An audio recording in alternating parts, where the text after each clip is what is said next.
Well, a weekend full of sellouts at the Coliseum starts tonight. Friday night baseball from Oakland. Lots of green and gold, lots of orange and black. It's the A's and the Giants. Lincecum, a struggling Tim Lincecum will start for San Francisco. Graham Godfrey will make his second start. So it's the San Francisco Giants and the Oakland A's. Battle of the Bay. It's coming up on Comcast Sportsnet, California. Good evening, everybody. Welcome to Oakland A's baseball. Along with Ray Fosse, I'm Glenn Kuiper. Last time these two teams played, Bob Melvin was not the manager. He is now. He's made some subtle changes, Ray, especially with the lineup. Hideki Matsui looks like he's going to stay in that third spot. And I think it's great because he is a veteran. Bob Melvin said, I've seen him play. I know he should be playing every day. Coincidentally, he's had 7 games managing. Hideki Matsui's hit 3 home runs against left-handers. And there's no doubt he keeps the front shoulder tucked in much better against lefties, something that they really teach in Japan.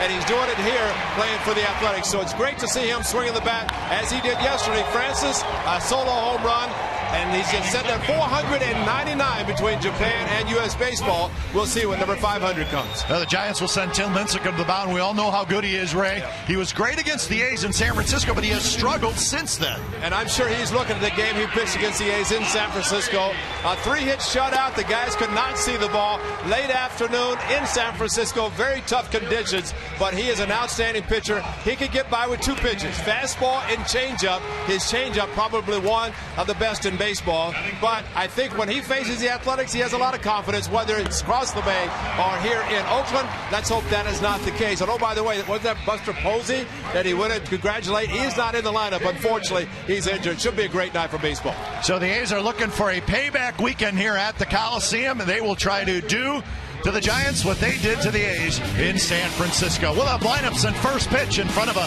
sellout crowd tonight at the Coliseum.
A's Baseball on Comcast Sportsnet California is brought to you by AT&T and by Toyota. Check out the great deals at your local Toyota dealer today. A's and the Giants just moments away from first pitch here from the O.co Coliseum. Lineup cards are being exchanged in ground rules. And then we'll get this baby going. It's a beautiful night for baseball. It'll be a sellout tonight. In fact, it looks like the entire weekend is sold out. And that should make a fun weekend of baseball. A's fans out, lots of Giants fans. This is the kind of weather they are going to have. It's brought to you by the Santa Cruz Beach Boardwalk. Get to the beach. The admission-free boardwalk is now open daily. 60 degrees, cool and clear indeed. So feels like a typical night at the Coliseum come summertime, where it cools off nicely here at the ballpark. Cliff Bennington talking about hitting second in the batting order. He said, you know, those shadows are a little tough. He said, hitting ninth, he didn't have to worry about it. He said it's a little bit different now, but he's doing a good job. And, you know, it's interesting, Kai, what's happening tonight. This is the third consecutive game that the boys are wearing the alternate gold. Yeah. They won 2 in a row, and so Graham Godfrey tonight, pitchers have the call. Maybe somebody said to him, you know, the Cubs won 2 in a row. I think you should wear the gold tonight. Not a bad idea. Yeah, they look good. So the A's take the field. Graham Godfrey making his second start for the A's tonight as he gets set to take on Cross Bay rival San Francisco Giants. And here is the Giants lineup tonight, sent out by their manager Bruce Bochy. Andres Torres will lead off in center field. Bill Hall is the second baseman, just acquired, so Hall will play second and bat second. Pablo Sandoval is at first. Huff is the DH. Ross in left. Scherholz in right. Tejada at third. The rookie Brandon Crawford is at short. And Chris Stewart is the catcher. So that is your San Francisco Giants starting lineup for tonight. Graham Godfrey makes his second major league start. His first came against the Chicago White Sox, and after giving up a 2-run home run to Paul Konerko, he actually left, and his runners all scored. He ended up getting charged with 5 earned runs. Good fastball, and of course for him tonight, maybe his breathing will be a little bit better. It concerned him as well in the first couple of innings, as we showed, where he was breathing quite heavily, but that was there, his major league debut. This is here where he's facing the Giants in a sellout crowd. So let's hope he does well tonight. Defensively behind Godfrey tonight, the A's will line up like this: Willingham in left, Crispin center, DeJesus in right, Sizemore, Pennington, Weeks, and Jackson. So Connor Jackson at first. Kurt Suzuki is the catcher, and Graham Godfrey is the pitcher.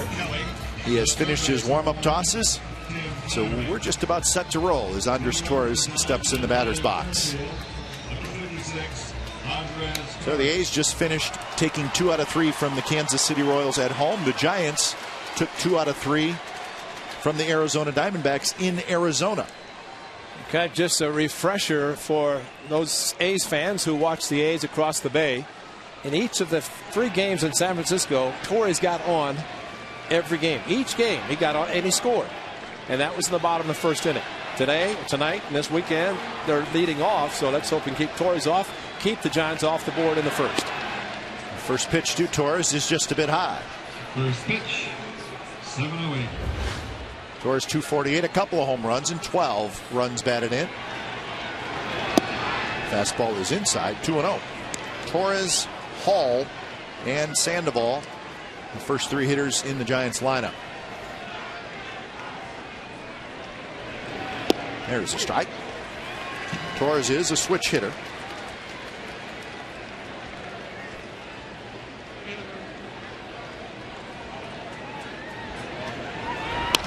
And he lines that one to right center field, and that's going to get down for a hit. Torres will hit the bag at first, and he is going to have a leadoff double.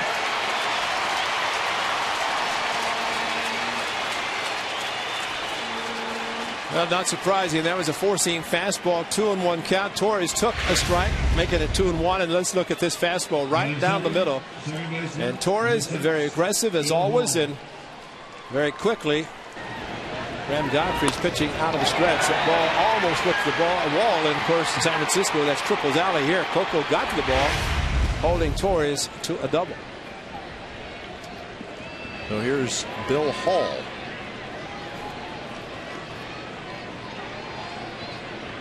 First pitch to Hall is popped up foul. He's just got Hall.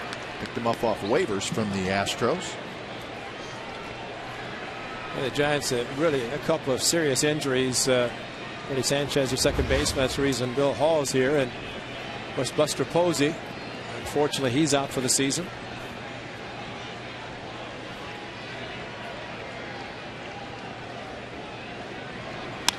Hall shoots one down the right field line. DeJesus racing over, and that's going to drop just foul. So Hall trying to hit the ball to the right side and just missed there. So the count 0-2. Well, this ball just fortunately for the A's kept slicing. DeJesus was not going to get the ball, hit the warning track in foul territory. But Bill Hall sets up with exaggerated open stance. And really, it's ideally suited for him to hit the ball to the right side because it really makes it tough for him to get through and pull a good fastball. Pitches have been a little bit away from him, and the direction in which he's trying to hit the ball to advance towards the third has been correct. Sometimes a hitter, you see the open stance, then he'll close it up, but bat on his shoulder, there's a lot of things that have to happen for him to get back in the hitting zone. He stits that one slowly towards Sizemore. And Hall cannot get the job done. He is retired, and that's out number 1.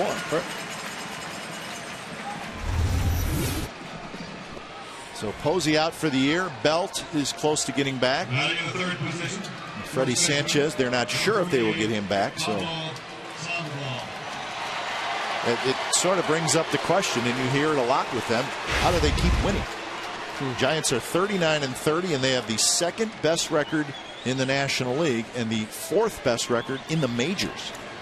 You know, Cap, I think they keep winning a lot because of their manager, Bruce Bochy, but also because they were world champions last year with a similar team. And they realized they could win the way they did last year to win the World Series. And they're playing off that, and they have to be, and why not? They have great pitching. And even with injured players, no manager really ever looks for excuses, and I think that's the thing that's helped the Giants and Bochy. They lost some key guys, but they're not really talking about it. Sandoval on the ground. Weeks backs up, and that's out number 2. Torres goes to 3. Jorge won World Series titles. It has to be a huge confidence builder for a team when they come back the next year. And like you said, you have the same team. They have to feel like, hey, we're going to win. We may not win it all again, but we're going to win games. Well, I will say, I know the 7 has been part of back-to-back. Of course, the A's at the time won 3 straight. But, you know, you win it the first time, you expect to win it the next time. And in the case of the 70s, it was winning 3 straight. But I don't think there was ever a World Championship team that finishes the season as world champs and does not think about doing the same thing the next year. They enjoy it. Sure. And there's obviously, it's much better to win and come to the park knowing you have a chance to win. And across the bay, they play in front of a sellout crowd every game.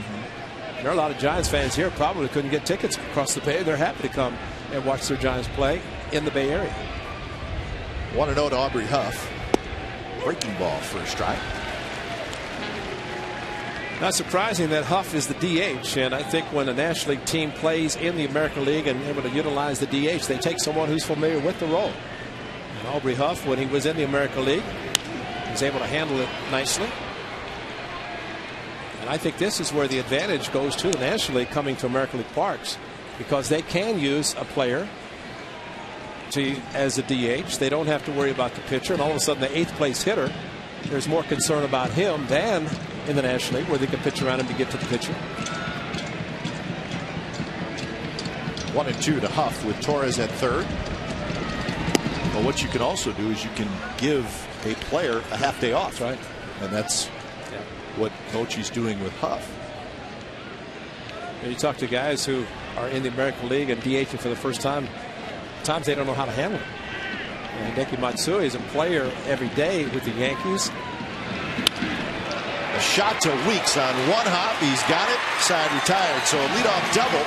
But the Giants do not score. Go to the bottom of the first. Lincecum ready to go to work.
up in the Comcast Sportsnet Value Deck just above us.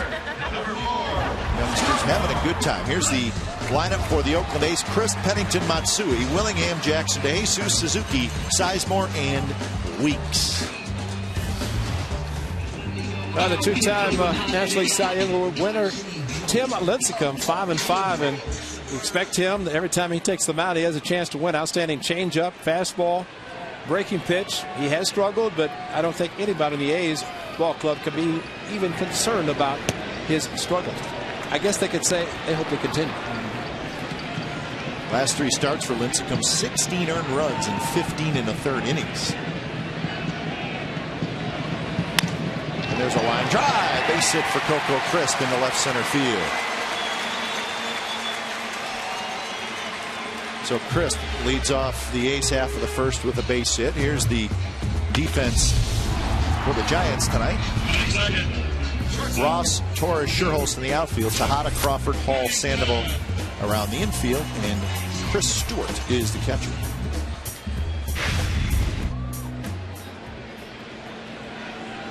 Well, I'm surprised the A's are not, or the Giants are not ahead 1-0, considering a leadoff double, and the Giants usually very good about playing good, fundamentally sound baseball. They did not, so the A's have a chance to do something. Lincecum will get the out at first, so Pennington on a sacrifice in the very first inning. Remember in Chicago, Ray, the game on Sunday, the game ended on a very close play, and it was well, quite frankly, it was a blown call by the first base umpire. That's Brian O'Nora, isn't it? That is Brian O'Nora. And Bob Melvin argued for a long time, and O'Nora missed the call. Yeah. And it ended the game. Now, O'Nora is behind home plate tonight. So right before the game, this is what happened. They chatted for a while. I think it, I would have loved to heard the conversation. They were fine. Talked it over. I think it was, some good restaurants in San Francisco. What are you doing? Maybe have a good weekend. This was after the A's got out of the top half of the inning. Ron North shaking. No big deal, Bob. I blew it. No, it's no big deal. It was still a big deal. Yes, it was. We don't know what was being said, but Bob Melvin, he didn't argue balls and strikes when he went out to talk to him, because he would have been ejected as he was yesterday. But that was not about balls and strikes yesterday. But that's good to see.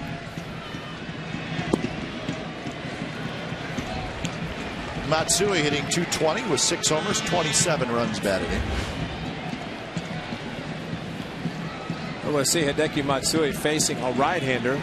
Last 5 home runs, he has 6, have come against left-handed pitchers. Front shoulders really stayed in closed.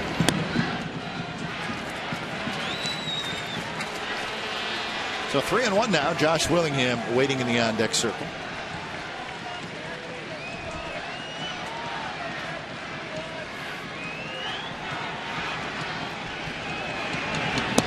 Swing and a miss. There's the changeup on 3-1. Well, and that's not surprising, because the Giants have to know Hideki Matsui has been swinging the bat very well. First base open, and there's the good changeup that he would throw probably any time, any count. And Matsui out in front, spun himself almost into the ground.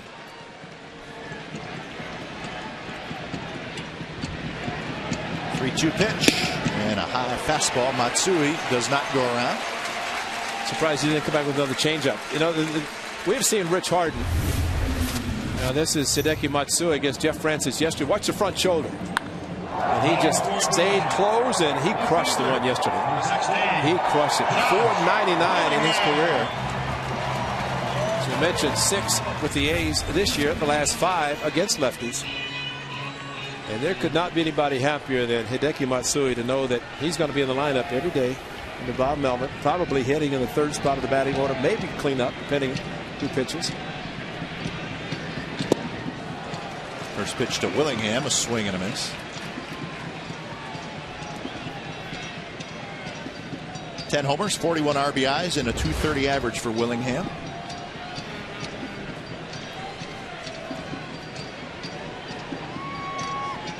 You ever put pine tar in your eyes? No, but can't imagine it's a good idea. Yeah, you got pine tar. You have something in your eye, and you put that finger in it, and you got nothing but black pine tar on it. Fastball, strike two called on the inside corner. Willingham thought it was inside, and it certainly looked inside. Well, Stewart, the catcher, set up outside, and the pitch is inside. Watch as he reaches back. That's a strike. It's just the catcher moved as much as he did and gave the impression that it was out of the strike zone. Ryan Honora on the inside on the left shoulder of the catcher, and he was looking right at the pitch.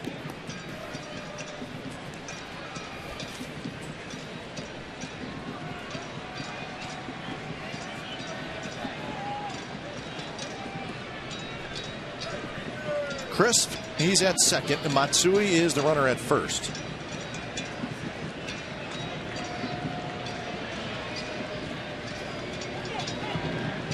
Timeout called by the catcher. Now it's a very good thing to do for a catcher to call timeout instead of the catcher asking the pitcher to step off. That one hit the shallow left center. Torres still on the run, and Torres is going to make the catch. Ball got up there and just kind of hung up there, and that's out number 2. There's our Farmers Insurance report card. Hideki Matsui sitting on 499 career home runs combined in his time in the States and in Japan. So 167 here in the States. He's playing his 9th season over here, and he played 10 seasons in Japan. So a pretty significant milestone.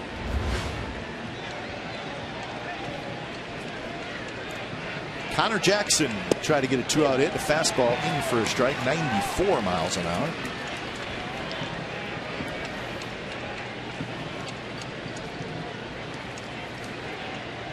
Jackson, 252 with a homer and 16 RBIs. From his days in the National League West, he has faced Lincecum the most of anybody in that A's lineup. He's 7 for 25.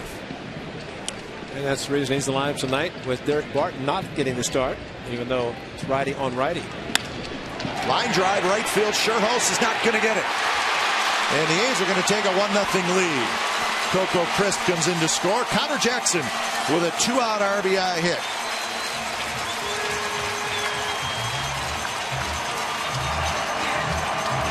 Now the A's able to accomplish what the Giants could not in the top half of the inning after the leadoff double by the Giants. Coco with a single, a sacrifice in the first inning, and Connor Jackson the fastball away. And you know, a lot of times when you're facing someone as good as Tim Lincecum and he has a great changeup, you sit back and wait. Connor's a great fastball hitter, and that could not have been placed more perfectly with the pitch outside, and he went perfectly to right field. So here's DeJesus. He swings and misses. So for Jackson, his 17th RBI.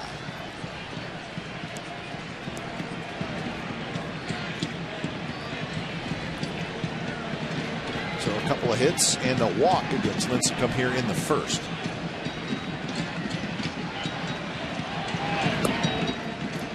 Now, Cobb, is it me, or does Lincecum seem to be bigger?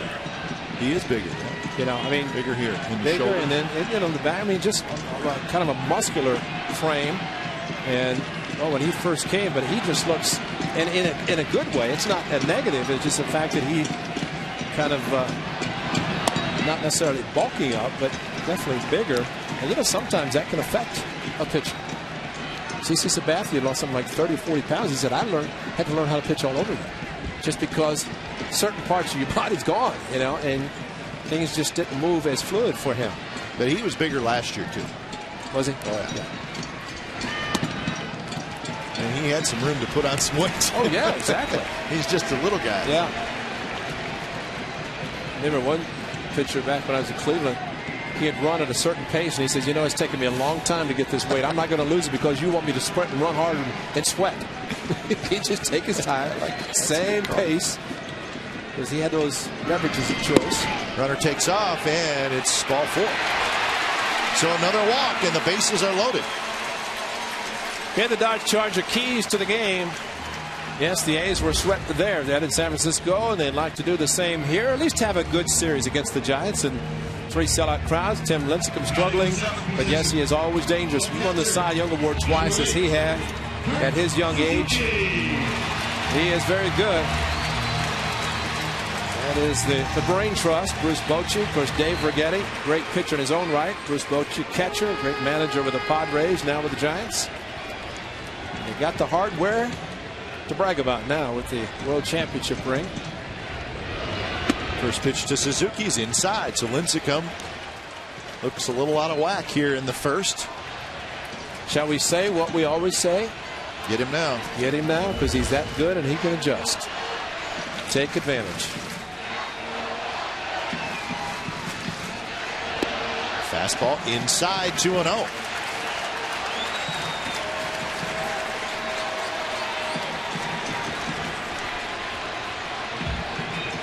Lincecum's last start, he walked 4, struck out 1, and gave up 7 earned runs in 4 innings to Cincinnati. Remember, he had a terrible month of August last year, and he turned it all around to finish strong. Perfect time to turn it around last year, going into October. 2-0 pitch is line foul, so Suzuki was waiting for a fastball, and he got it. Well, that's such a good time to do it, too. Lincecum, great changeup, but maybe did not want to think about throwing it with 2-0 count. And Zook did a good job looking and getting the fastball. Well, first inning run allowed this season. It's done by the Athletics. On the ground, Crawford, the shortstop, goes down, makes a nice play, flips to Hall. Side retired. Connor Jackson with a 2-out RBI single. We've played 1, and the A's lead the Giants 1-0.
Log on now to receive free shipping on all merchandise. CSNCalifornia.com. Your home for authentic A's merchandise all season long. So we can get along, huh? The panda and the elephant. Enjoying the ball game. That's a good one. It'll be Ross, Schultz, Tejada in the second inning. The A's with a 1-0 lead. Graham Godfrey allowed a leadoff double to Torres in the first, but the Giants could not get him home. And that one's drilled to left center and deep. And that baby is gone.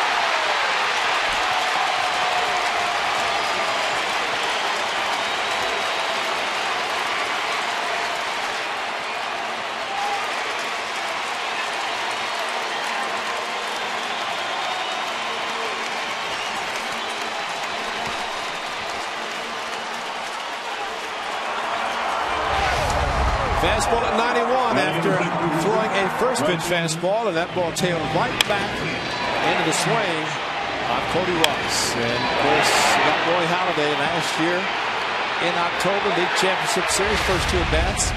Pretty good fastball hitter, and that's why there has to be movement and usually away from the hitters. That kind of cut fastball, not one that tails back into the wheelhouse. Well, Ross is a streaky hitter, and he's hot right now. There's Scherholz.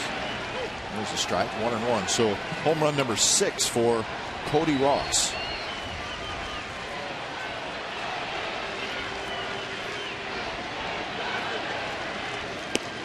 Scherholz swings at a pitch around his eyes.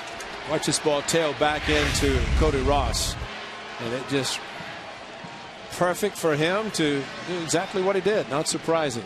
You make a mistake in the zone like that, major league hitters, they're going to hit it, as Paul Konerko did his first start. So 2-2 to Scherholz, hitting .260 with 4 homers, 20 RBIs.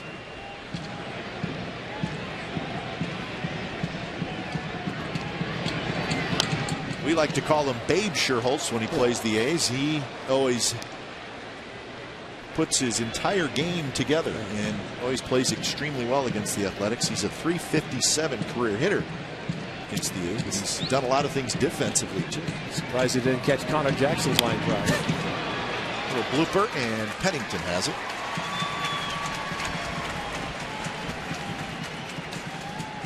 So 1 out here in the top of the second. And the A's bottom half of the first, they were within probably a foot either side of the shortstop Crawford to having a 3-0 lead at the time. And the old game of ball hit right to or instead of to the side of an infielder. Just the difference the little things make. So here's Tejada. Tejada check swing, slowly hit, and Godfrey picks it up, and Tejada on 1 pitch, a check swing roller, 1 unassisted. If you were ever going to throw your helmet, that would be the at-bat where you may just throw it. You know, I think Miguel has thrown enough helmets and thrown enough batting gloves in the stands that right now there's not much you could do. Same swing that Miggy had when he was the MVP in the American League early 2000s, 02, and just not much you could do as the ball got on him as he started to make his swing. So 2 outs. Here's Brandon Crawford, rookie shortstop from the Bay Area. Went to high school in Pleasanton Foothill High School.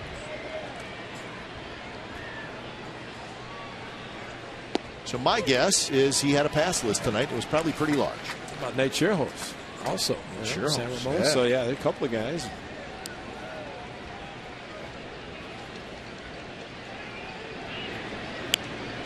Little pop-up foul. I think the one thing players have learned in the last 4 or 5 years, when tickets that were normally complimentary changed, just say no. Yeah, you got the truth. Otherwise it'll cost you money. Lots of money.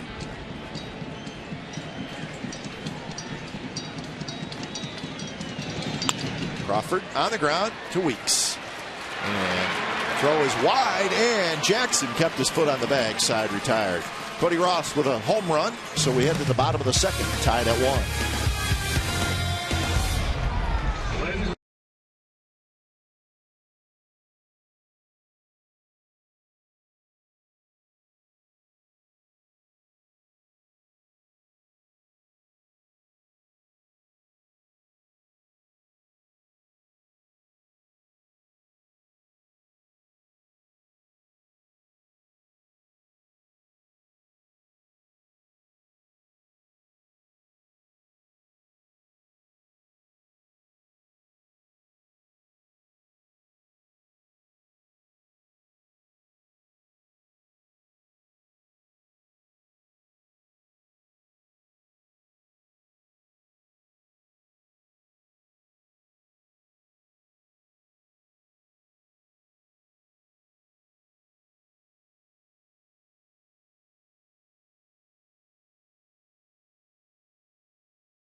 There's our cutout of the cars from Cars 2, the movie which premieres in theaters in Disney Digital 3D on Friday, June 24th. I got two little ones at home who are really excited about Cars 2. I've seen Cars 1 probably 200 times in my house. And I'm not exaggerating. Well, I'm glad you've seen them for me, because I have not seen them. Oh, it's an awesome. 2 or also. I'm telling you. It's a great movie. Sizemore, Weeks, and Crisp. So we'll see if Lincecum settles down. He was a little all over the place in the first, gave up 2 hits and 2 walks. And that one on the outside corner with a fastball, strike 3 called. So that's the first strikeout for Lincecum. Now Brian O'Nora on the inside left shoulder of Stewart. And pitch maybe a little bit down, and what looks strange about that is the way Stewart brought the pitch up after he caught it, and then Brian O'Nora made the call. But usually they call it right there when it crosses the plate. Might have been a tad low, but not for that man.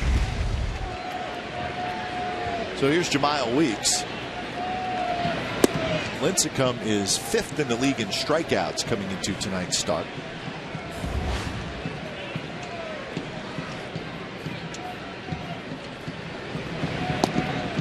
That's a strike on the outside corner. 1-1. Very, very shallow. Wow, look at Andres Torres. That could be the shallowest I've ever seen an outfielder play, and we've had a couple of those this year. Well, these guys, maybe they underestimate the power of Jemile Weeks. We'll see what happens with Coco. But these guys can generate some power, although Jemile should not be. He should be utilizing his wheels by hitting line drives, ground balls.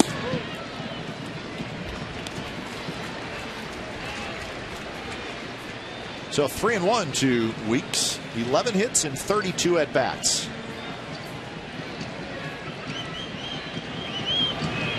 And that one in for a strike with a fastball.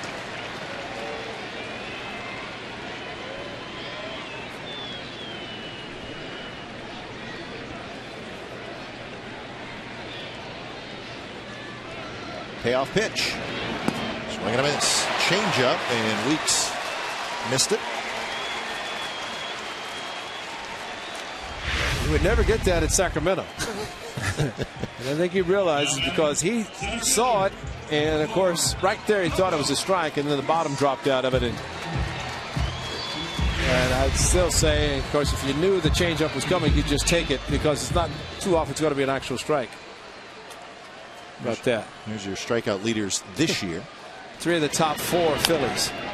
Slowly hit. Tejada waits and then guns it across to Sandoval. So Lincecum a 3-up, 3-down inning with a couple of strikeouts. We go to the 3rd, tied at 1.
SFNathletics.com/tickets.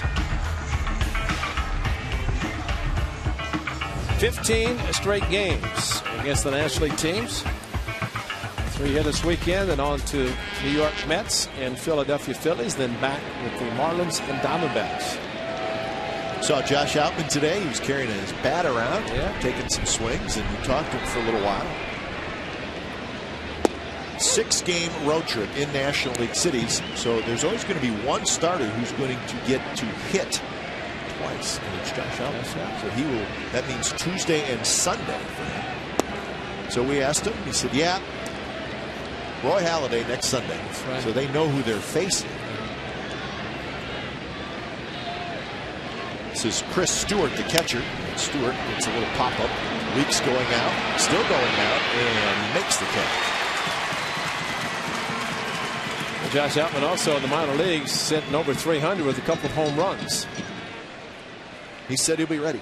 Now batting, number 56. That's Rich Harden. That's Josh Outman. Over here is Tyson Ross, Cahill, Gio. Here's Brandon McCarthy. He's going to pitch a simulated game tomorrow. Moscoso's there. Yep, there's Brandon.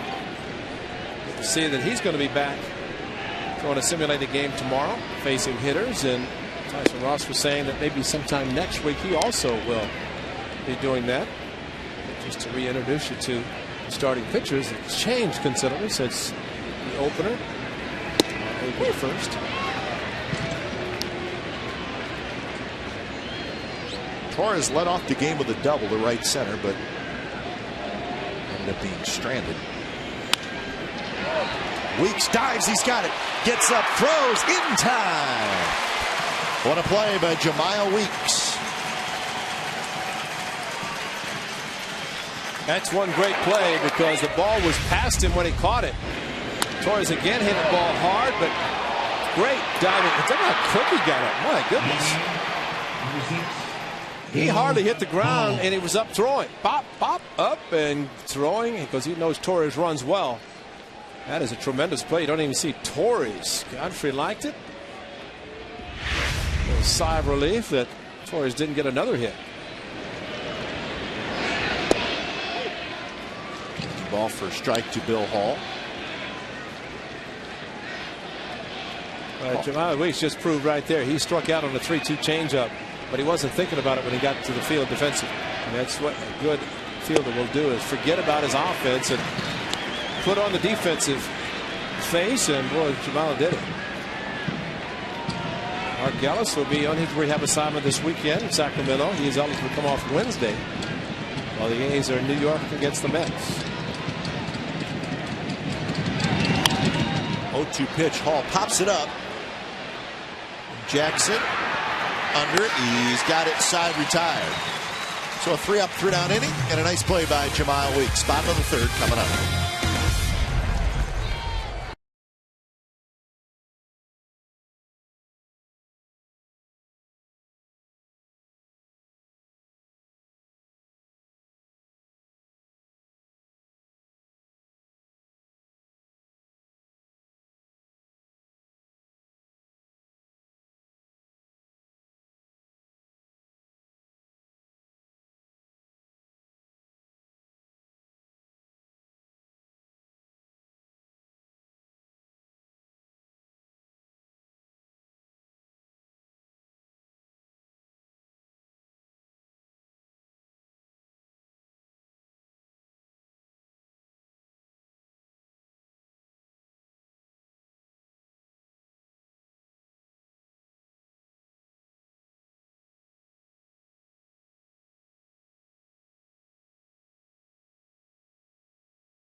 in the top of the third inning. So the A's come to bat here in the bottom of the third. It'll be Pennington, Matsui, and Willingham. Lincecum struggled in the first. 3 up, 3 down inning in the second with a couple of strikeouts. In the first pitch, in for a strike. 25 pitches in the first, only 11 in the second. Godfrey 13, 13, 11. So, or 9 that is. So he is settled down.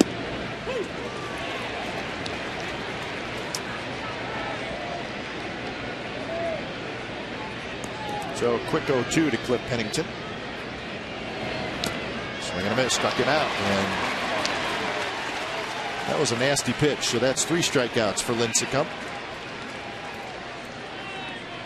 3 pitches, the third one an outstanding changeup, and hitters do not see it, unfortunately. And Rich Harden has to be really chomping at the bit in the dugout because he is very similar. The style of pitching, good fastball, good changeup.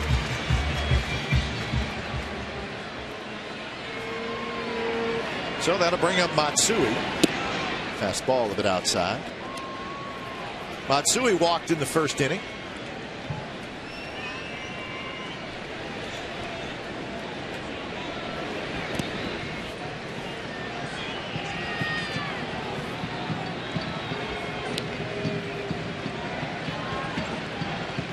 So the 8th consecutive start for Matsui in that DH spot. One game in there where he hit the cleanup spot, but all the other starts have been in the 3rd spot.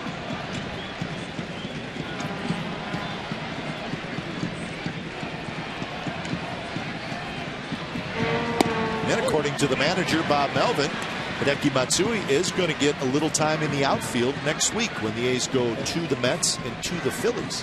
Sounded like maybe right field. So that'll be interesting. You know, I don't. It's hard not to put him in the lineup, especially in 6 games. A little different in San Francisco. Right field in San Francisco is like in the Grand Canyon. It's horrible. And there's a walk.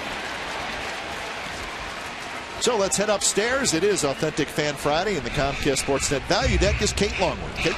Well, guys, not only Authentic Fan Friday, but it is the Battle of the Bay, and I found some true authentic athletics fans. I'm joined by father, daughter, Scott, and Kelly. And Kelly, explain to me this hat, because you're telling me you're an A's fan, but you've got both logos on your hat. I've been coming to these Battle of the Bay games since I was 5, and they gave this away to 3. It's one of my favorite hats, actually.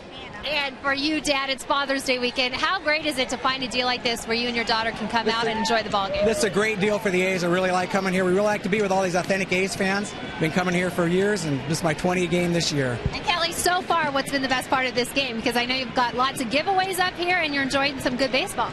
Pretty much the free shirt was pretty good in that we scored the first run. That's right. If they score the first run, let's hope they keep scoring more. This is the free shirt they're giving away up here. And one more shout out before we go back to the booth. Kelly is graduating high school tomorrow, and guys, she is the valedictorian. I'm sure you guys were too, right? Well, I know we're not freezing like you are, because it's got to be cold up there. A little bit breezy tonight. Well, congratulations. Yeah, absolutely. That's great. I don't know that I'd be able to have a conversation with her if she's a valedictorian. I know I was down, way down. Like, I was a 10%er, but on the wrong end of. Well, I would have been, but I came up sick. She didn't want to make the other kids feel bad. Yeah. Tommy Edza said it's nice, but I know it's a little breezy tonight. So where it might be nice, I think we're happy where we are right now. Is Tommy up there now? He made that comment that it's nice. Is he sitting up there? I mean, he's an Emmy Award winner. I don't know if he's going to be up in the authentic section. He's in charge of the TV truck. 2-2 the count to Willingham, who hit a fly ball to shallow center field in the first. And he bounces that one. It's fair. And it's past Tejada, and Tejada can't believe they called it fair. And they're going to weigh Matsui, and he's going to score. And everybody with the gray uniform is arguing. Now Bruce Bochy is going to come out. Last did said Tejada, Miguel, all he has to do is cross over the bag someplace. And Miguel was going after it. Kind of hard for him to see it. Cody Ross asking for it to be a ground rule double because the ball got caught up underneath, but that ball's in play. Josh got on top of it. Mickey went after it. And as he went down, how's he going to see really where the ball, whether it went over the bag or not? Right there it did. Went over, almost landed on the line on the other side of the bag, which would indicate that if it was that close to the line, it had to have gone over the bag someplace. Laz Diaz called it fair, then down on the corner. Cody Ross had a tough time picking up the ball, but this ball's in play. It went into the chair. It actually stopped it. It helped. Otherwise, it might have kept rolling. It might have gotten an inside the park home run. He had to then come forward and chase it down. Yeah. So. Now Hideki showing that he can run. Legs are good, scoring for first. So it's a double and an RBI for Willingham.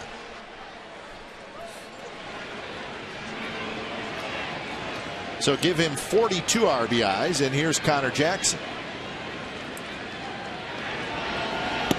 First pitch runs inside.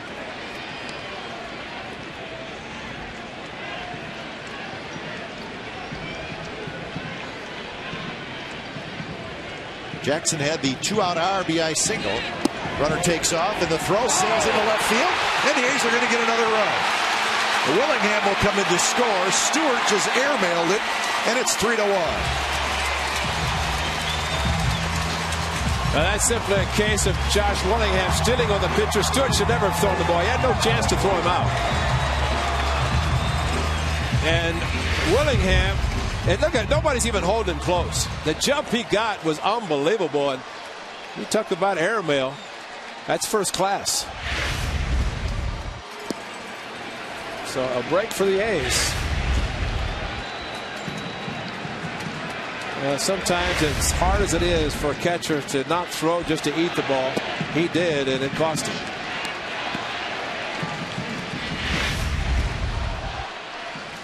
So how to going over, and you know that thing that Connor Jackson did correctly, and we'll show it again. He stood his ground at home plate. Sandoval into foul territory. He's got it.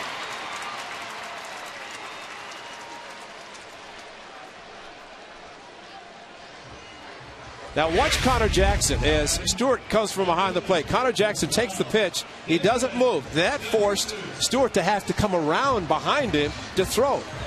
And Tommy Cam with a pitch inside. And Connor did exactly what a hitter's supposed to do. You see guys will duck, allowing the catcher to throw over him. And that was perfect. Great job. So a 2-spot for the A's here in the third. DeJesus walked in the first inning.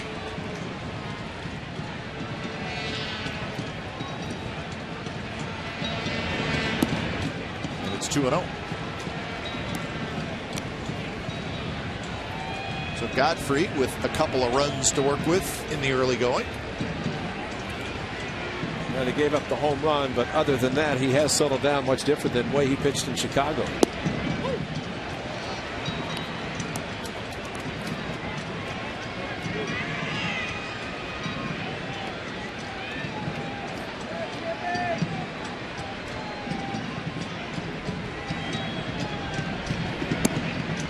And now 3-1.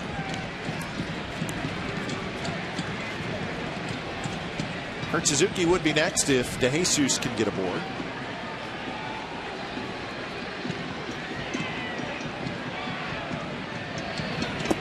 And he walked him. And that is 4 walks by Lincecum.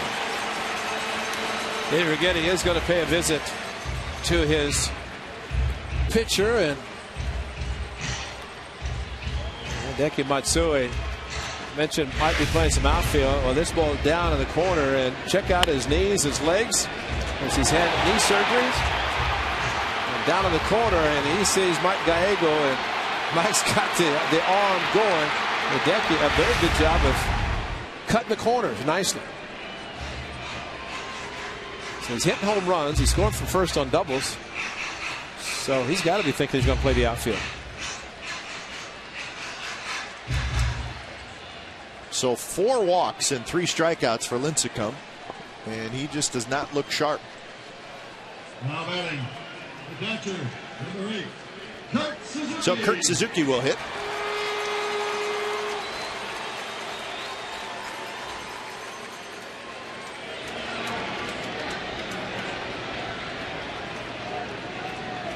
Suzuki hit a hard ground ball to the shortstop to end the first inning. Thinking back to Josh Willingham, not your prototypical stolen base threat.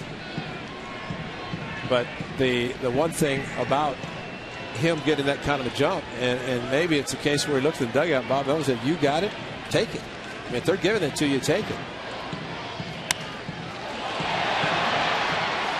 Torres going back, and now he's under it. He's got it. Side retired.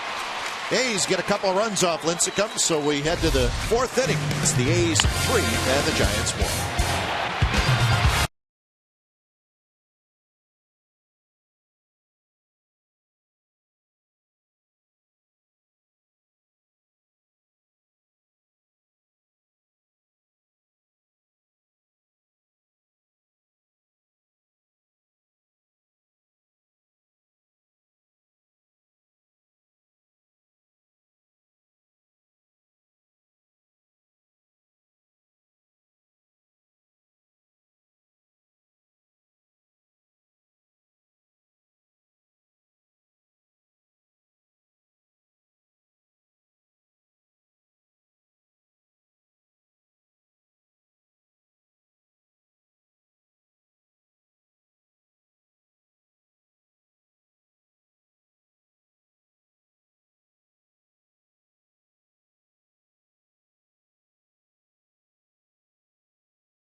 Glenn and Ray question. You can log on to csncalifornia.com to post your question. Scott from Gilroy asked, Ray, when you played for the A's, who was their biggest rivals?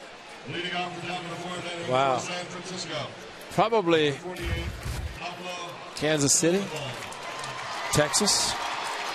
I thought it was always hilarious. We going to play the Rangers, and they talked a lot about, yeah, you guys are coming in, we're going to beat you and sweep you, and we'd leave town after sweeping them. And, you know, just.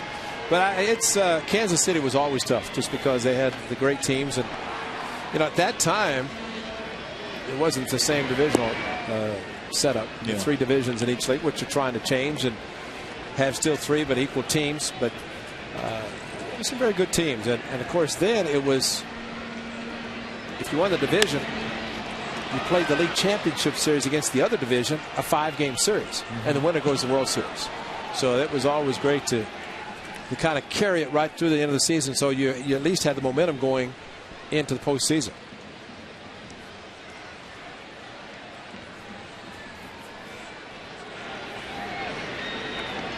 One and one to Sandoval. He'll be followed by Huff and Ross. Top of the 4th inning. Swing and a miss. High fastball. Watch this fender right. Watch the play. On the move. Don't stop walking. Here, I got things to sell. It's beautiful. Never moved. Never broke stride. Now, why didn't that young man with the baseball go chasing and say, what are you selling? I'll buy it. I'll buy everything you got for everybody in the section. You just got a pearl, you know, you got a baseball.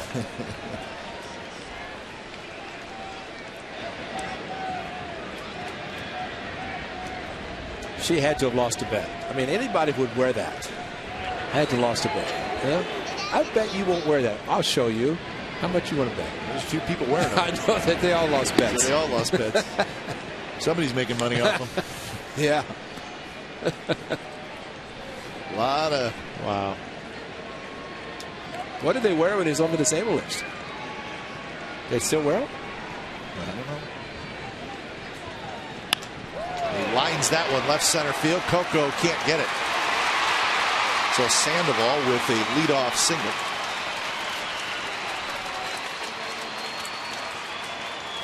Josh Willingham played that perfectly as the ball was in left center. Josh going to get the ball. This ball slicing away from Coco. Had Coco come up with it, pretty good chance Sandoval would have gone to second. But Josh Willingham took charge, and the ball slicing back, cuts in front of Coco and takes the ball and gets it back in, keeping the double play in order with Sandoval first. So that is hit number 3 off Godfrey, and here's Huff.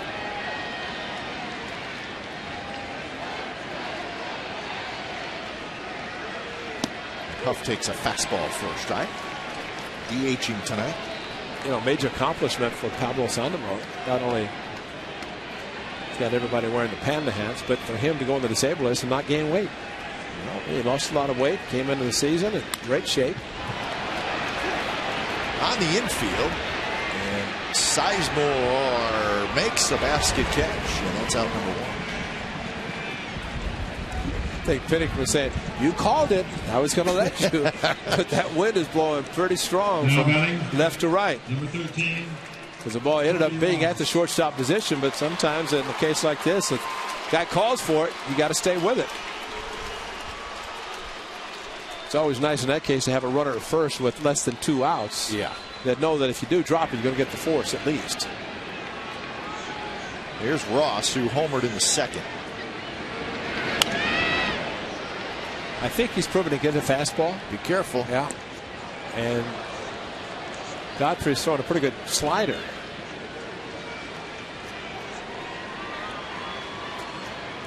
Ross started the season on the disabled list. Missed about 3.5 weeks.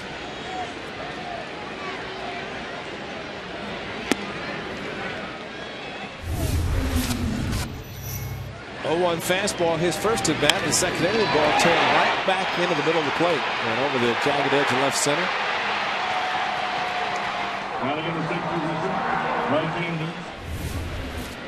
So a quick meeting at the mound is over. The count is 1-1 to Ross.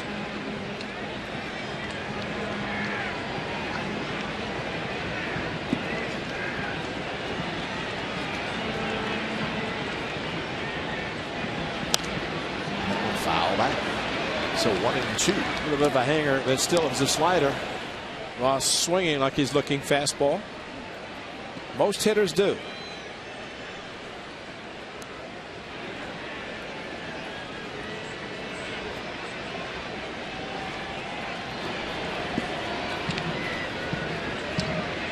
Sherholtz waits in the on-deck circle. That one just missed. He went with another slider. Maybe stayed a little bit up. But he's dropping the elbow and as a result pushing the slider a little bit, leaving the ball up instead of getting on top and driving it down and having a sharp breaking slider away from the right-hander. Sandoval, decent lead at first, and that one's line center field, and that's a base hit. Sandoval is going to dig for third, and he'll make it without a throw. So first and third, 1 out. Ross is 2 for 2. Well, the Giants read the scouting report, and Coco Crisp didn't even make a throw. He just threw it back into second base. Another fastball after missing with a slider, came back with a fastball. And tell you, fastball hitters, I don't care how many breaking pitches you throw, you decide to throw 1 fastball, they're going to be ready for it. Especially when they're hot. Yeah. Sandoval shaking hands with Willingham in left field. He ran around the bag so far. That's a turn there. So first and third for Sherholtz.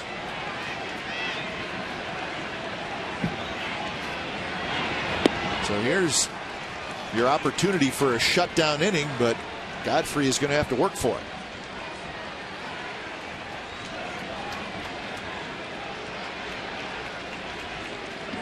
Sherholtz popped out to the shortstop in the second inning. And he pops this one shallow right. DeJesus coming in, still coming in. Sandoval is going to fake and go back. So Godfrey gets a big out on Sherholtz. Initially, when the ball took off, I think Sandoval had to be thinking about scoring. But as the wind started to bring it back, swirling winds, and the ball just stayed up, and DeJesus kept coming in, and of course a very strong arm, and Sandoval did what you should do, charge down the line. But Suzuki got to the ball. You see the bat lane just to the left of Suzuki? That would have been a horrible, horrible thing to happen, to have the ball hit a bat and deflect far enough for the runner to score. So here's Tejada, 2 outs. Godfrey trying to get out of the jam. Breaking ball drops low. Tejada, check swing bouncer back to Godfrey in the 2nd inning.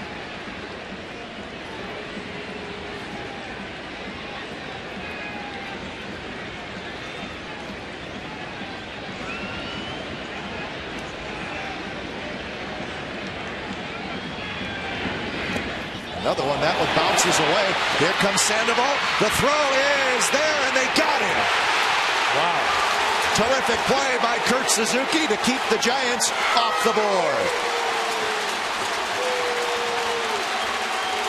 So Sandoval trying to make it home, and Suzuki and Godfrey took care of it.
Come back to work. He'll face Scott Sizemore and Jamal Weeks and Coco Crisp. He's with 1 in the 1st, 2 in the 3rd.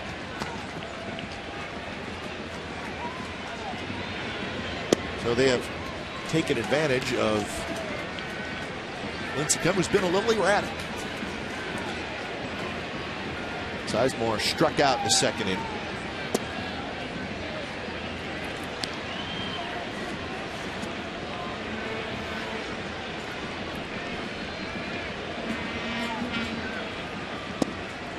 A strike on the outside corner to even the count at 2-2. So quite a play to end the top of the 4th inning. Kurt Suzuki scrambling after it. Not an easy throw to make.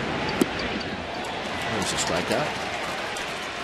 Close play at the plate, but it looked like Godfrey got it. Kurt Suzuki, this is uncharacteristic of Kurt trying to block a ball like that, so it bounced away, but watch how quickly he pounces on it.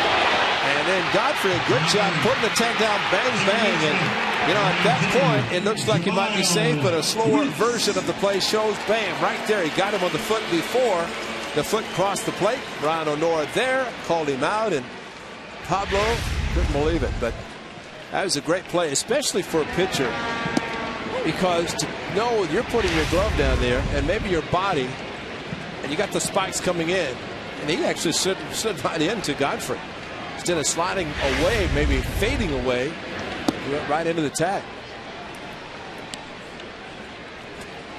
But a very good play. Kurt Suzuki. Again, normally he turns the glove the proper way and blocks it with his body, but maybe he was fooled by the pitch, thought it was going to stay up. It went down. Weeks with a base hit.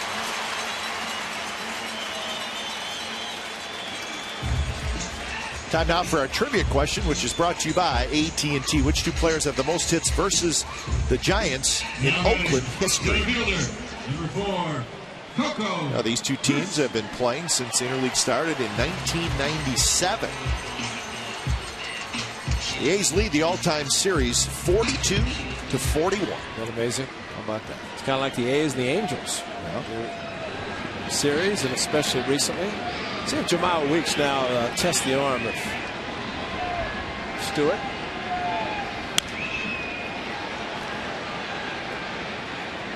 This is where the A's have the speed with Jamal Weeks on base, now Crisp, and then Pennington. And Matsui, after scoring from first to home, he might say, don't forget about me. Can't do it. Bob Melvin, knowing that ball club's not going to hit a lot of home runs, and they are running.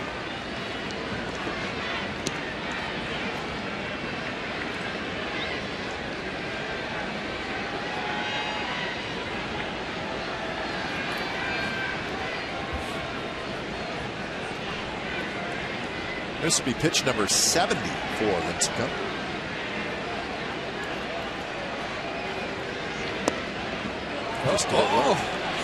You see Nora. That's a flinch. I like to see those. I think he realizes his changeup went down.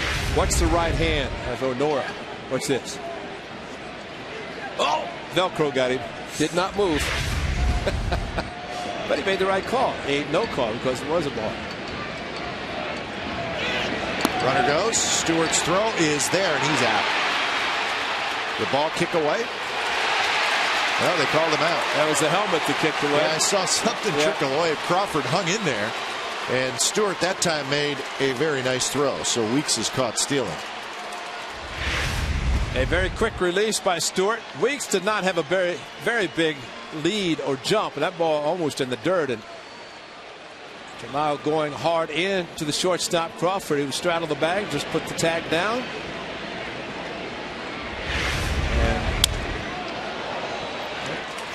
Line drive into the glove of Bill Hall. A hit, nothing else for the Athletics. We're headed to the 5th inning.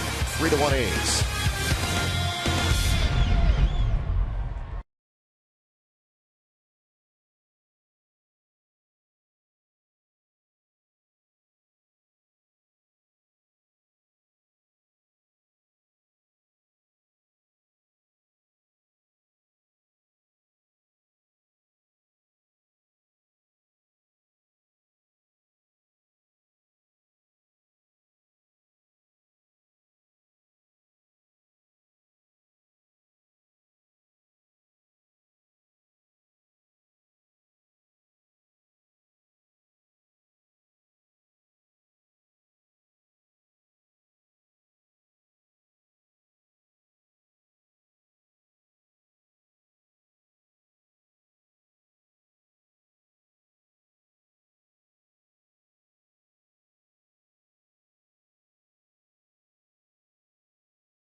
Cache Creek Casino Resort, Cache Creek's Heat Wave giveaway. Win cash, prizes, match play, and more every day. Visit cachecreek.com for details. 3-1. The A's lead the Giants. Top of the 5th inning. Sellout crowd tonight here at the O.K. Coliseum. As Tejada will lead it off. He was at the plate when Sandoval was been down at home plate. So it's Tejada, Crawford, and Stewart, the bottom 3. Giants lineup. Rangers won tonight in Atlanta. Texas 6, the Braves 2. So Texas breaks their 5-game losing streak. Colby Lewis got the win, and Josh Hamilton with 4 hits, including a home run. So that is not surprising. He's been held down a little bit since returning from the DL after hitting early home runs. Tejada got a fastball on 2-0 and pops it up to right field, and that's out number 1. All right, here's our AT&T trivia answer. Which 2 players have the most hits versus the Giants in Oakland history? Chavez and Tejada. Now batting, number 35. And that right there, Miguel Tejada has done a lot of this year. He has really struggled offensively. Yeah, I hate to say it, but the thing about Miguel Tejada, and you can do certain things at an age, especially when you first come up. You have the strength and timing and everything, but as you get a little bit older and you try to maintain the same swing, it makes it a little bit more difficult. And that's a pitch that Miguel got 2-0 that he would drive normally, but he just has a little bit of a rap with his swing, and it gets caught up to him a little bit to the point that he's not able to get through the zone as much or as quickly. Tejada, the batting average now under 220.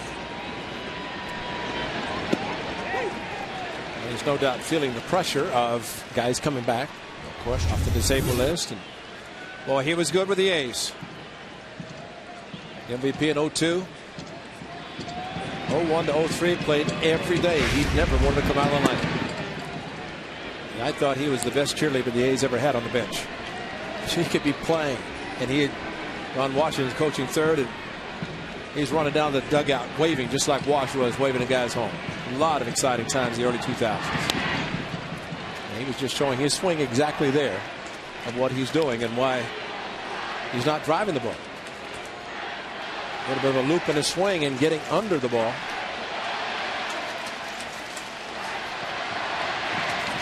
Two and two to Brandon Crawford. Curveball, strike 3 call. That's the first strikeout for Godfrey. Crawford thought it was high. Yeah, backdoor curveball. You're right. It stayed up, but Brian O'Nora has called both the low strike as well as the high one. Backdoor, and of course he went in the crouch, and the ball came down just enough for Brian O'Nora. Froze him, and what was the definition of the strike zone? Shoulders. I think we just saw it. A strike to Stewart. Stewart popped out his last time. He lines this one to right field for a hit. Hit number 5 for the Giants. The Angels beat the Mets tonight in New York 4-3. Joel Pinheiro got his 100th career win. So both the Angels and the Rangers won their game tonight. Two of the teams that are ahead of the A's in that AL West. And the Mariners are leading the Phillies 2-0 in the 5th. Torres bounces it foul, and the Mariners called up Dustin Ackley, their best prospect, second baseman. And he made his major league debut tonight. He got a single in his first at bat. So the Mariners just a half game out coming in, and now a game out with the Rangers winning. Torres swings wildly. So the standings with the Mariners, the Rangers just 3 games over 500, so a very, very tight Western Division. For Joel Pinheiro, when the A's were in Anaheim a month ago, he was still going for win number 100. It took him 7 tries.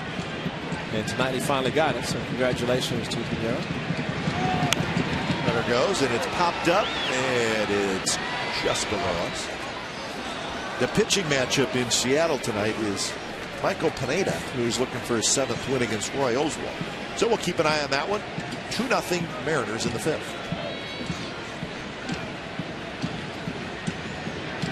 Pat Burrell talking to Aubrey Huff. Burrell with the jacket. Aubrey Huff the DH tonight.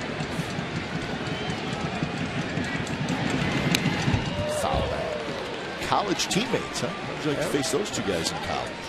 Marty was smiling. He must have liked what he was listening to there as he was on the camera. Pat might be saying, you know, I was DHing down at Tampa. I hated it. That's why I'm trying to be in the National League. He was not a good DH. Little flare. Willingham went back. Now he's got to come in, but he'll get there. Makes the catch. Side retired. A hit and a runner left. We go to the bottom of the 5th. 3-1 Athletics.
Ryan and Drive in parking lot A before tomorrow, Saturday, June 18th, and Sunday, June 19th, against the Giants. Games to test, drive a new Chevy. Ready, Kite?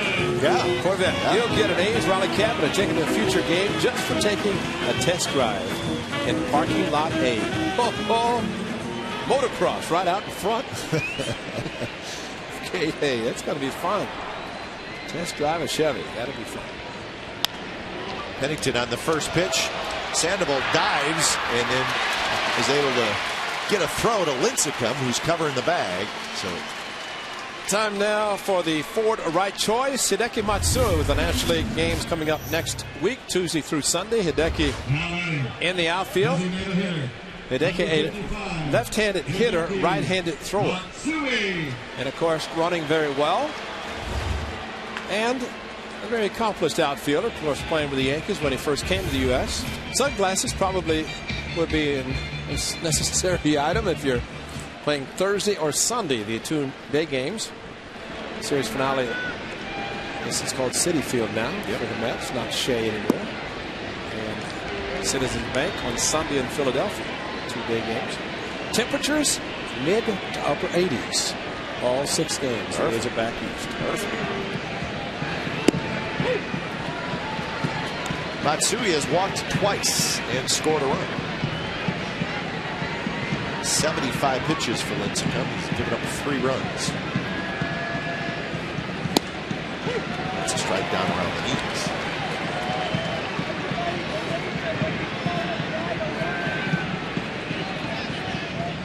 Willingham will be next. He's leading 3-1 here in the bottom of the 5th. High fastball, and that is strikeout number 5. Let's head back upstairs with Kate Longworth. Kate? Well, guys, as you can see, I'm joined by a split household here in the Bay. We've got the Rossi family here, but we've got an A's fan and a Giants fan. So I just want to know who wins out at home. Probably me. I mean, you do have a World Series championship under your belt, but you have a lot of titles under your belt. So take me through what the Bay Bridge Series is like at home. Does the trash talking carry over? Whoever wins has to put the trash out at night. Literally, this is trash talking. You have to take out the trash. And why is it so great when a Bay Bridge Series is happening for fans like you guys to come out here and both of you get to root for your favorite team? Well, that's exactly it. We both get to sit and root for our favorite team and enjoy the evening together. And now one simple question. Who's going to win tonight? The A's, of course. The Giants are good at coming back, you know. And Giants are good at coming back. Hey, guys, imagine that. A split household where one person's covering the A's, one person the Giants. I mean, Glenn, would you know anything about that? Yeah, well, I can't talk to my brother this weekend. Talk to him on Monday morning. Right? When the big rivalry series is over. So you're going to call him from the flight to New York? Actually talked to him today for quite a while and did not talk about the game one time. That's smart. Former teammate of mine in the 70s from Cleveland. Smooth. He could pick it. One home run, and I missed it. You had other things to take care of. I did not see his one.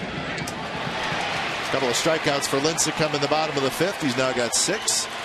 We head to the 6th. 3-1 Athletics.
On Saturday, July the 2nd, as the A's face the Diamondbacks. Come enjoy the patriotic fireworks show from the outfield grass after the game. Show is presented by Paramount Pictures and Marvel Entertainment's Captain America. That's in theaters July the 22nd. For tickets, go to oaklandathletics.com/tickets. Got the Cars in right field. We've got Captain America. Should be a fun time. 4th of July.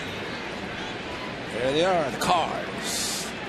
I have to put that on my computer so I can watch it instead of Field of Dreams one time. I would not lead you astray. Better than Field of Dreams? Basically, nothing's better than Field of Dreams. Off of Sizemore, and it rolls down toward the bullpen. And Bill Hall is going to have a leadoff double. Kind of a similar play to the one that Tejada could not come up with it. And that tough hop right over the bag. Well, anytime you try to backhand a ball, it makes it very difficult, especially with the top spin that Hall had on the ball that he just hit. First pitch hitting. And there's the top spin, and Sizemore, heel of the glove. And of course, deflected it down in the corner. It's going to be a double anyway. But you hope when you go backhand, as Mike Gallego, outstanding infielder and coach, would say, it's about the only way you can make the play. And you have good hands, you can make it. Just hit in the heel of the glove. So Hall at second, and now it's the heart of the order. Sandoval, Huff, and then Ross. Sandoval a ground out and a base hit.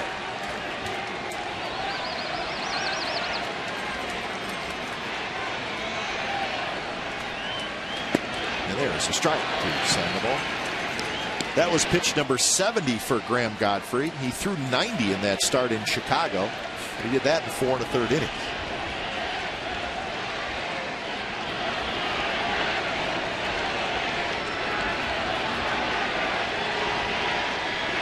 Sandoval goes around on a high fastball, and it's 0-2. Well, anybody saw the game yesterday with Gio Gonzalez facing the Royals. He did a lot of this. Fastball up in the zone. Hitters could not lay off. Gio yesterday. As Godfrey, good fastball. Sandoval tried to hold up the swing, but Gio struck out 10 yesterday, 9 with a fastball, only 1 with curve. Got him again. A fastball, and Sandoval swings and misses. So that is out number 1. Just challenged it. Went right up the ladder again at a 91-mile-an-hour fastball. Wanted to be inside, a little bit away, but got it up in the zone, and Panda, no contact late in the swing. I don't think he wants to use that bat anymore. There's Huff. Huff takes low. Hank Aguirre is the only pitcher hitter who had a bat with a hole in it, because he was that bad of a hitter. But he was a pitcher. But there's a picture of him with an actual hole the size of a baseball right in the middle of the bat. Thinking about his inability to hit. I was going to say, you don't want to be. You want to have a picture taken of you with that bat. Huff a ground out and a pop out. He hooks one down the right field line, but it's foul. Sure, there were some American League pitchers who will be feeling kind of the same after interleague play is over. Yeah. Justin Verlander said, "Oh, I can't wait to try to get my first hit." I mean, here's a guy who's capable of throwing a no-hitter every time he goes out, but yet he's concerned about getting a base hit because he's over. Believe me, every manager in the American League hopes one thing, that when their pitcher is hit in the National League, they don't get hurt. Just try to get through the game or games that they hit, come out healthy. Fastball, foul back, and it's 1-2.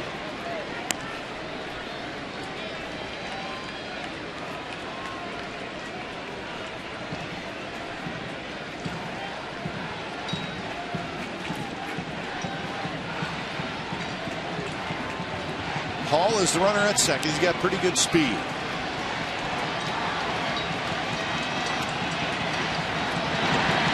That fastball runs way high. 2-2 the count.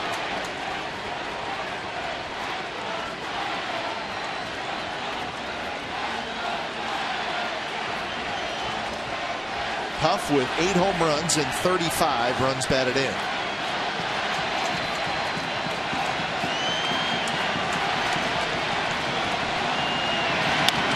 Grounds that one to Pennington. He lets it go right through him. And Hall comes in to score, and it's 3-2. I don't think I've ever seen Cliff Pennington miss a ball like that. No, I haven't either. It was, well, it looked routine. Now, it may have taken a little hop of some sort, but it just went right through him. Well, it is routine because it's right to him, and regardless of the hop, hitter or fielders as good as Pennington are able to catch it.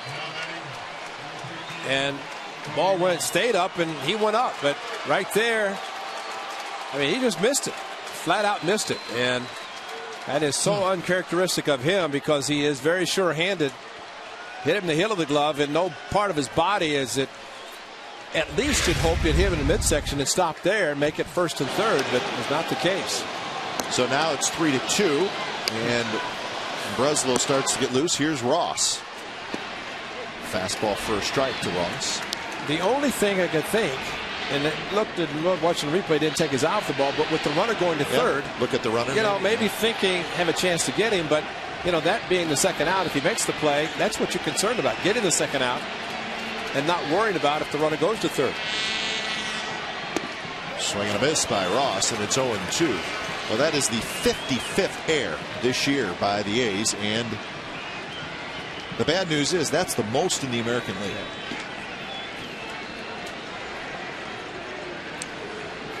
Well, Godfrey, as he did in the first inning when Torres doubled, Hall grounded out, and basically Torres was not able to advance, and same with Sandoval striking out. Hall was not able to advance, but he scores on the air. Now they have the hard-hitting, hard-swinging Cody Ross. Ross with a homer and a single.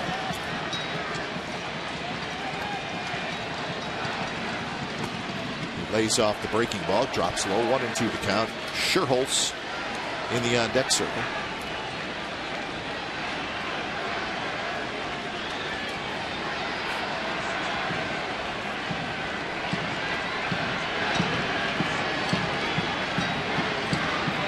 Ross has 6 hits in his last 12 at bats.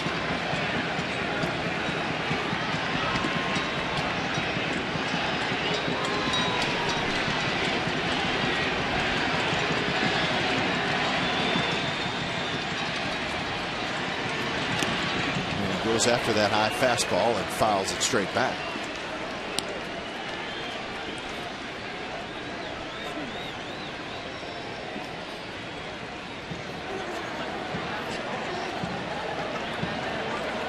We'll have a decision on Cody Ross. Well, he's a free agent. Of course, I don't know what he did last year in the postseason, but a pretty good all-around player. Curveball lofted to center field, and Coco goes back now in, and he's got it for out number 2. Well, there's a hanging curveball, but because of aggressiveness, he took a stride and tied himself up with the swing.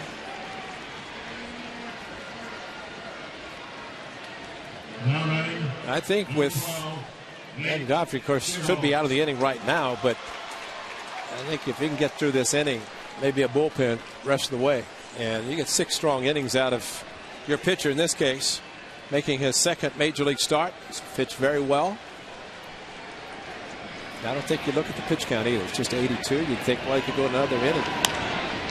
Scherholz, a bouncer, fair ball, and it's grabbed by Jackson. He steps on the bag, side retired. Let's get an unearned run. 3-2, bottom of the 6th coming up.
The Coors Light Freeze Cam.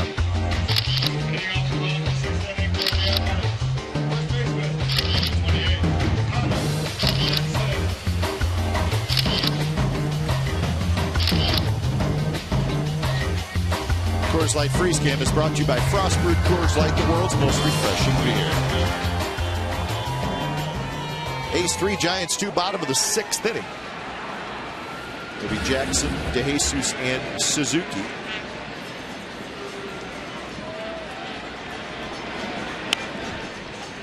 Lincecum has gone 5 innings. He's given up 3 runs, 2 of them earned. 6 strikeouts.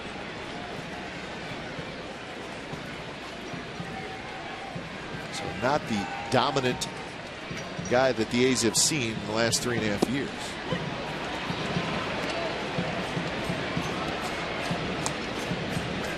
Lincecum in his career is 61-32 overall.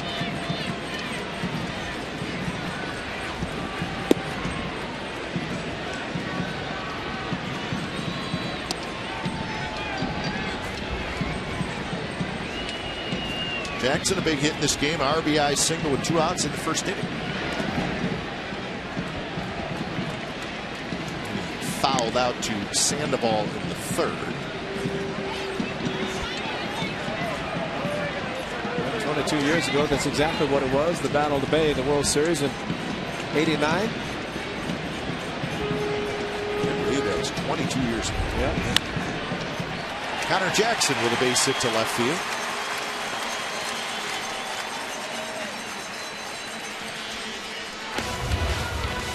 Well, the Bay Area's biggest sports staff now brings you Sportsnet Central updates each night on NBC Bay Area News at 6 and 11. Comcast Sportsnet and NBC Bay Area working together to bring you the best in local sports. 22 years ago. Just doesn't seem like that long ago. Well, of course, you think of the '89 World Series, the earthquake before Game 3. It delayed the World Series 10 days. Fortunately, they were able to continue and play the World Series, but a very subdued celebration. That's something that stands out because the last thing we want to do is celebrate during devastation, after the devastation in the Bay Area. And it's Michael Wirtz, who pitched yesterday afternoon against Kansas City. Breslow was up last inning, or the top half of this inning.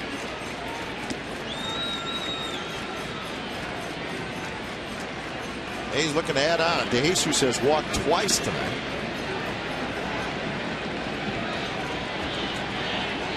Lincecum has walked Matsui twice and DeJesus twice.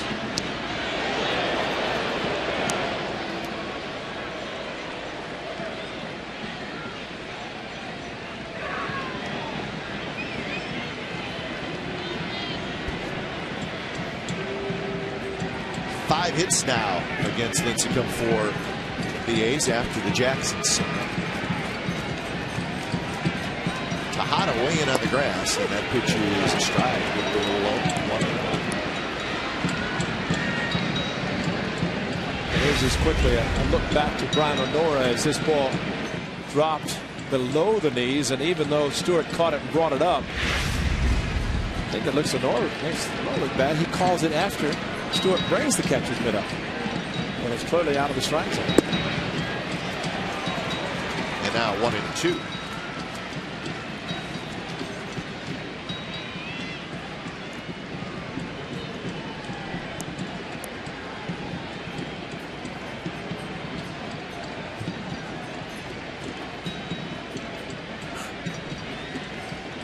.90 pitches for Lincecum. Pitch number 91 is fouled straight back.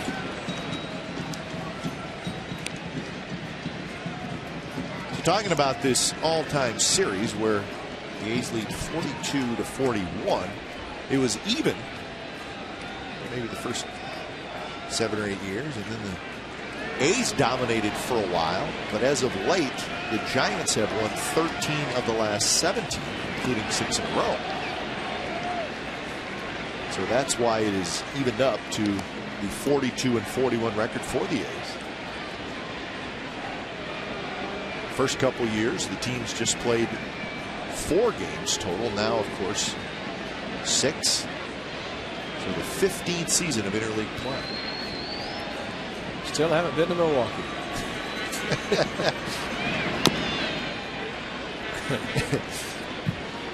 Every time we talk about it. Yeah, don't get me started. Yeah. Oh, well. But we are looking forward to the road trip. We get to see a couple ballparks that we haven't seen, New York and Philadelphia. going to show you something here just a second. See panning around the cameras, but show you something that's been very rare sight at the Coliseum for baseball anyway, and maybe even for football. How about in center field, all the suites, all levels are filled. Look at this, all the way. Those are football suites. Check this out. I mean, those are all suites and they're all filled. I bet they had to get the cobwebs out because football, they probably don't fill those things. Get the brooms out. But that's a great sight to see. The Mount David structure, with the exception of the seats above. Strike 3 called with a fastball on the inside corner. One of the first that Lincecum has thrown inside to a lefty, and it's a four-seam. Ball didn't come back, just stayed right on the inside corner. And Brian don't know. Look how he's looking around. How did he see it? Looked like he was behind Stewart. Tommy Cam found him. So that is 7 strikeouts for Lincecum, and here's Suzuki. Yeah, when you've won the Cy Young Award twice, your reputation is pretty good when it comes to balls and strikes in general. Over Lincecum's head, but Tejada staying alert.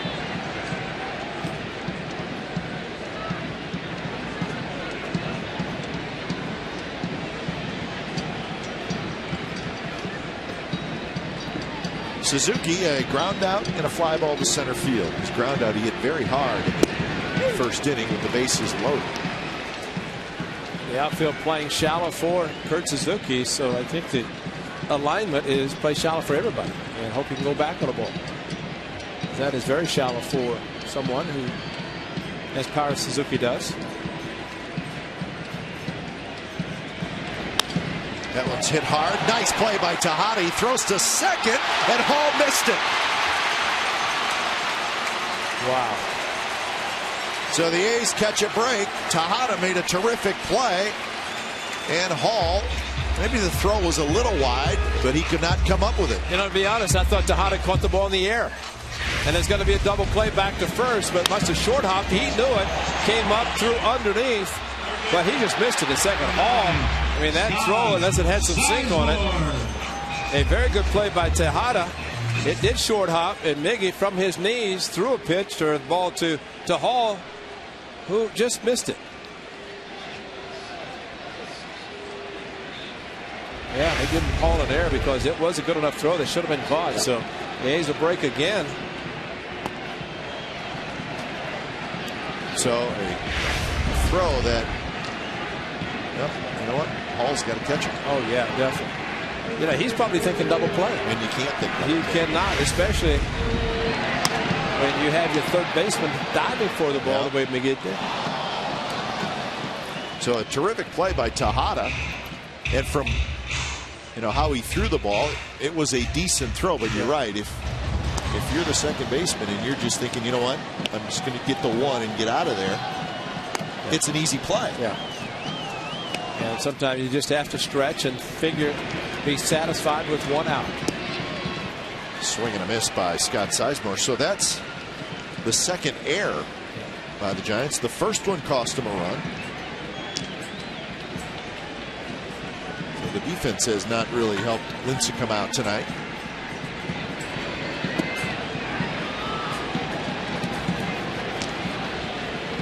Sizemore has struck out twice, once looking, once swinging. 2-2 the count. Jackson at second, Suzuki at first.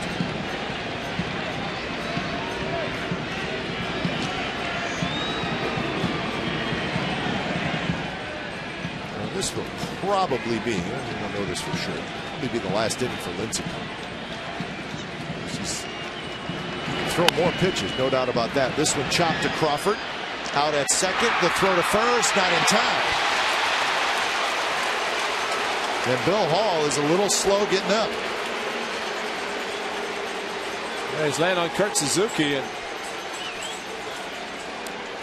done a good job going in hard. The ball was not hit that hard to Crawford.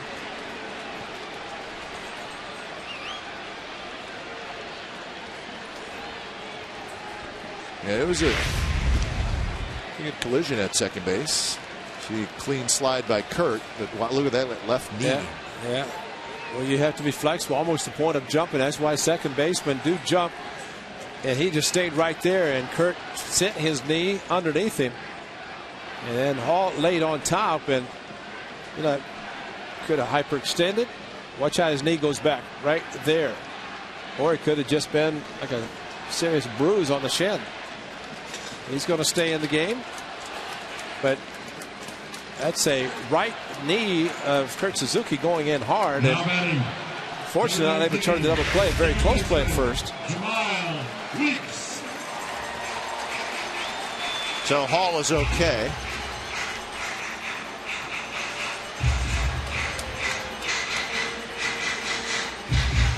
So first and third, 2 outs, and a big point in this game. A's trying to add on.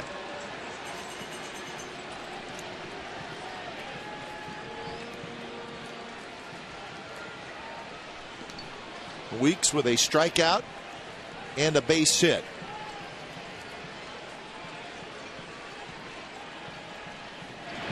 The first pitch is a fastball on the outside corner for a strike.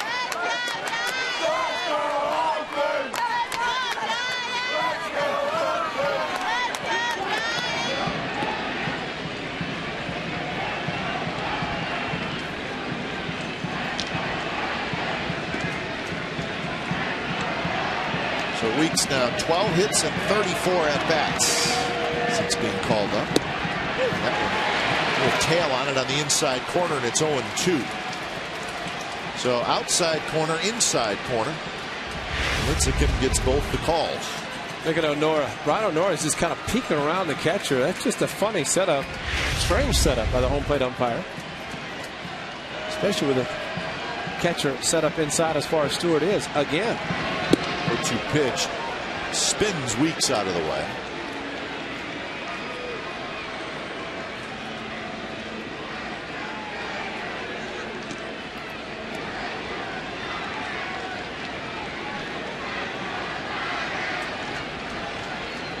Jackson at third, Sizemore at first. Weeks looking for a 2-out hit. Missed again with a fastball. 3-hit shutout against the A's. San Francisco, he threw 133 pitches, and he was throwing hard right down to the end. Although he started using a lot of off-speed pitches, and Bruce Bochy finally had to tell him, use your fastball. You got to lead, can't see the ball anyway. Finish it, and he did. So he's strong, and he can. Pitch count really is not a big factor for him.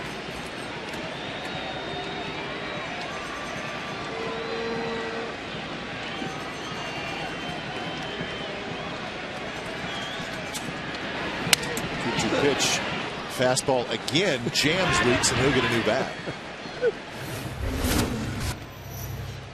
Big day yesterday for Jemile Weeks. On the left center and hit it from the right side. Settled for a double. Scored. And scored Derek Barton, and then came up again with a base hit to right field. Jeff Trancora couldn't throw it out this time. Couple of hits, 3 RBIs for Weeks. Stewart. And the backswing, fastball inside, and follow through. Got him off the mask. That's why you wear a helmet.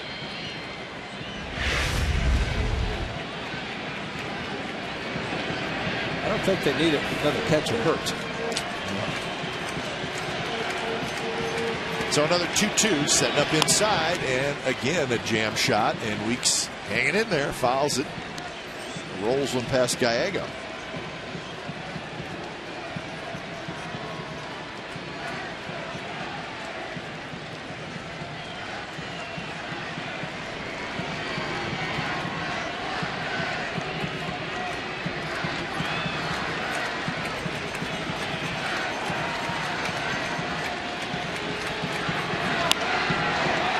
Soft line drive into the glove of Bill Hall. So Lincecum just stayed with the fastball, and he finally got Weeks side retired. A's strand a pair.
Remember this? Listen up, folks. Take it deep.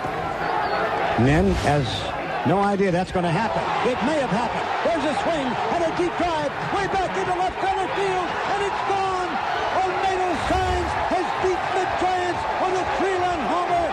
The A's are pouring out of the dugout. That is beautiful. The late Bill King making one of the all-time best calls.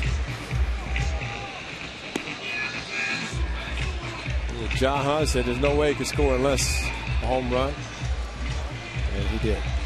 And Bill was not a big fan of the Giants. No interleague play. And it was combined. So there's the defense. Connor Jackson moves to the left, and at first base is Derek Martin. And Graham Godfrey is back to work. So he'll face Miguel Tejada, top of the 7th inning, and the first pitch up and in.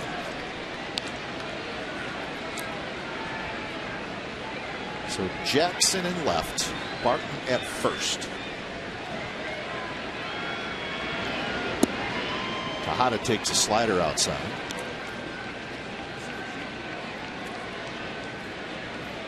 So there's been a lot of great moments in this series for the last 15 years. There have been, each team has had a walk-off home run. Signs, of course, that one we all remember. Ray Durham beat the A's in San Francisco with a walk-off home run. So each team has had one. It's been a handful of walk-off hits. Marco Scutaro had one here for the A's in extra innings.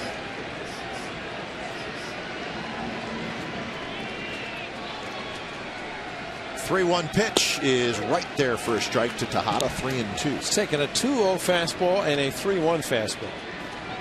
He might be thinking about the 2-0 fastball he popped up to right field his last at bat. Crawford will be next, and the payoff pitch is popped up, and that will reach the seats.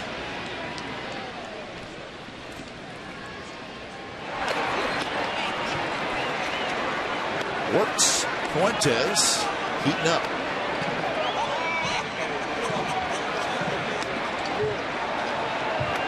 That game in Seattle, the Mariners with a 3-1 lead over the Phillies in the 7th inning, and Seattle has added another run. It's now 4-1 in the 7th.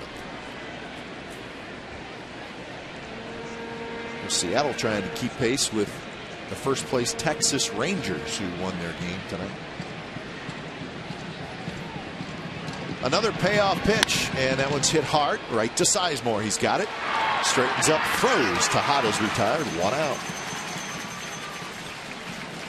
The 2-0, 3-1, 3-2 fastballs Miguel got, and finally swung at one, hit it hard. If there was ever time to look fastball, those 3 instances were the ones he could. Did pull it because he was looking fastball. So here's Crawford, 8th place hitter.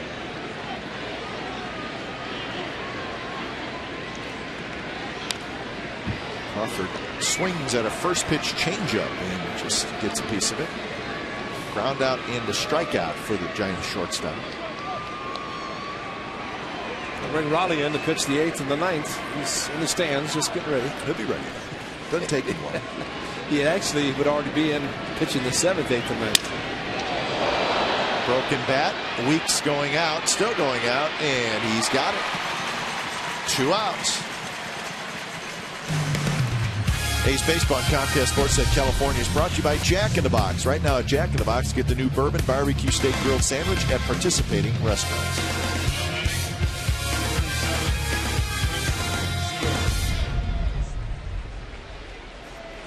That's a beautiful shot.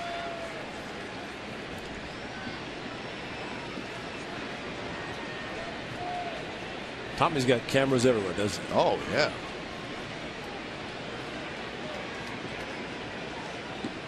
Two outs, and here's Stewart. First pitch is low.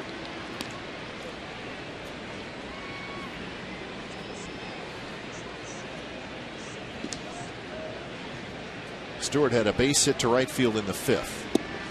Curveball in for a strike. 94 pitches for Graham Godfrey. He's allowed 6 hits, 2 runs, 1 earned.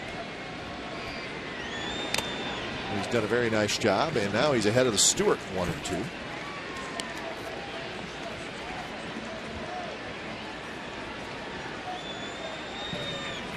I asked if he knew Arthur Godfrey. He said, who? And I said, maybe you could look his name up. He said, I think I will. So he looked at history of Arthur Godfrey, and it's pretty impressive. Indeed, and that was pretty impressive. A 3-out, 3-down inning. He's retired 5 in a row. Still 3-2 A's. 7th inning stretch.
Hyundai. It's tonight at 10:30 on our sister station Comcast Sportsnet Bay Area. Full highlights from our game here at the Coliseum. Cal getting set for the College World Series. They are in Omaha, and an historic day at the U.S. Open. It's all tonight, 10:30 on CSN Bay Area. Henry Wolford and Brody Brazil will host. Barry White's in the house for the 7th inning stretch. Very good performance tonight from Graham Godfrey, and it looks like he's going to hand it over the bullpen as Grant Balfour has started to throw. He'll be the 4th reliever that's put in the bullpen. It looks like it will be Balfour for the 8th, and we hope Bailey for the 9th. It'd be nice to get some more runs. Let's come to face the top of the order for the A's.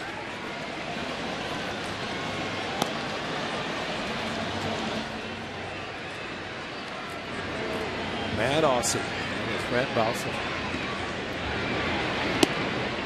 Outside, 2-0.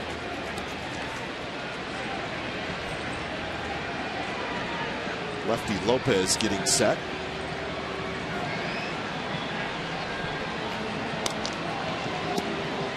And now 3-0.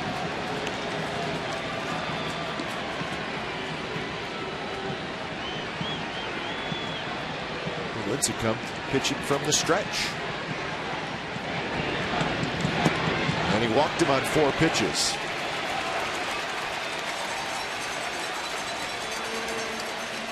So that's going to do it for Lincecum, as Bruce Bochy looking down, and he's going to the sidewinder Javier Lopez. So 6+ innings tonight for Lincecum. He walks 5 and strikes out 7. So when it's time for change, think Speedy Oil Change and Tune-Up. Your oil change, tune-up, and smog experts.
on Comcast Sportsnet California is brought to you by Xfinity, home of the most live sports, and by Chevrolet. Go to ChevyBaseball.com to support youth baseball and help make a moment kids will never forget.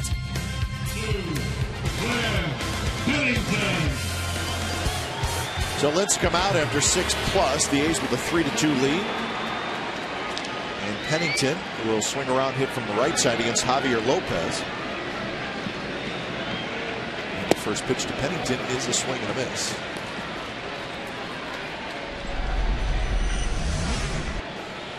(3-1) with a 2.81 ERA for Lopez. That's all you have to do is really watch him throw one pitch, and you realize he's tough on lefties. And Matsui and Barton are the next two hitters in the lineup.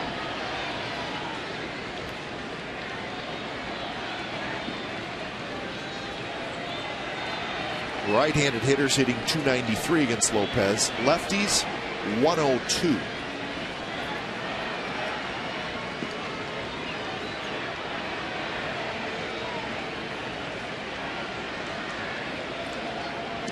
This move by Bruce Bochy. Of course, I don't think he really minds whether Pennington's batting left or right. But as you mentioned, a couple of lefties coming up. Also, lefty has a tendency to hold the runner first a little bit closer. I think that's a good call. Does not get a big as jump, of course, with Crisp.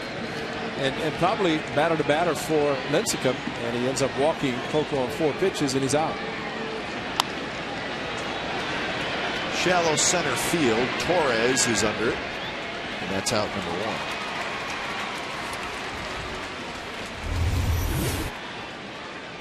Lincecum's numbers tonight and what he has done in the 6 career starts before. And I'm trying to think if he's had a start where he has struggled against the A's, maybe his first year.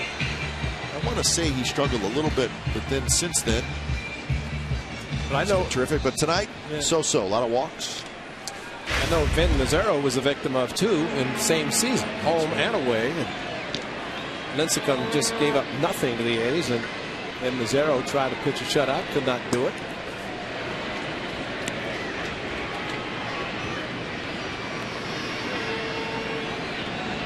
Matsui, a couple of walks and a strikeout.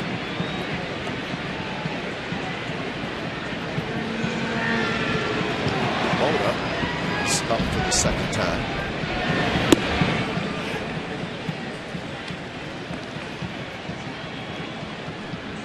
Balfour throwing in the A's bullpen.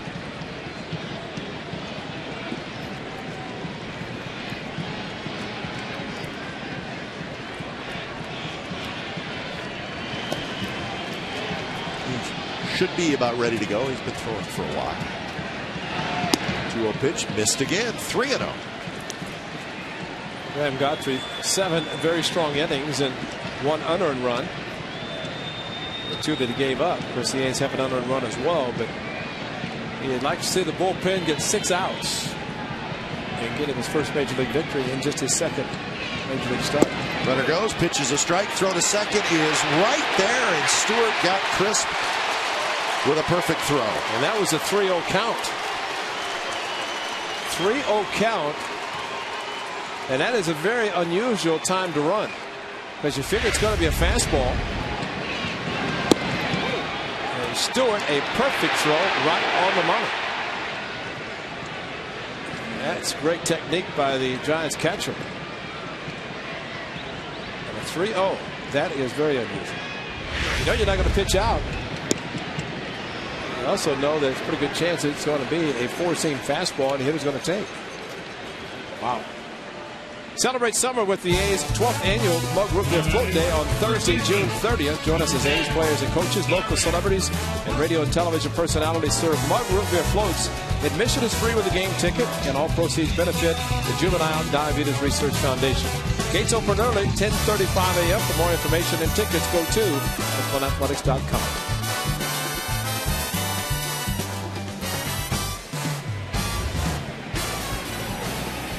So here's Barton. And that went way outside. Stewart made a nice play. Well, Giants people will tell you that even though Stewart launched the ball into left field, he is a very good thrower. And he's made a couple of very nice throws to second base. He got Weeks in the 4th and Crisp here in the 7th. Did not have a hitter standing and blocking there. Yeah. That's Eli Whiteside, the other catcher for the Giants. Maybe a spot where they're looking to upgrade. Wouldn't surprise me if at some point this year. Well, you have to think that any club trying to improve the club based on needs, whether because of injuries or just lack of production, it would be more towards the middle of the month of July before the deadline, which is July 31st. And I think a lot of clubs, and the parity around baseball is that you have a lot of clubs that are relatively close, which means that they're not going to give up players. The tough decision comes around that mid-July to the end of July, the trading deadline.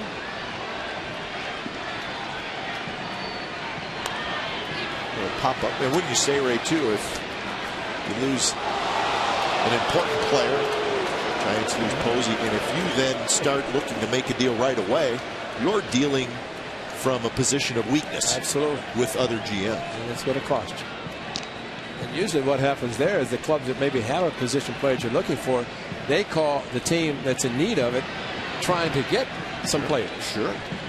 Yeah, somebody else may initiate the call. Exactly. Now, I think if you were 5 or 6 games out of first place, it may be a little bit different. Giants are in first place in the National League West, not by a lot, a game and a half over Arizona.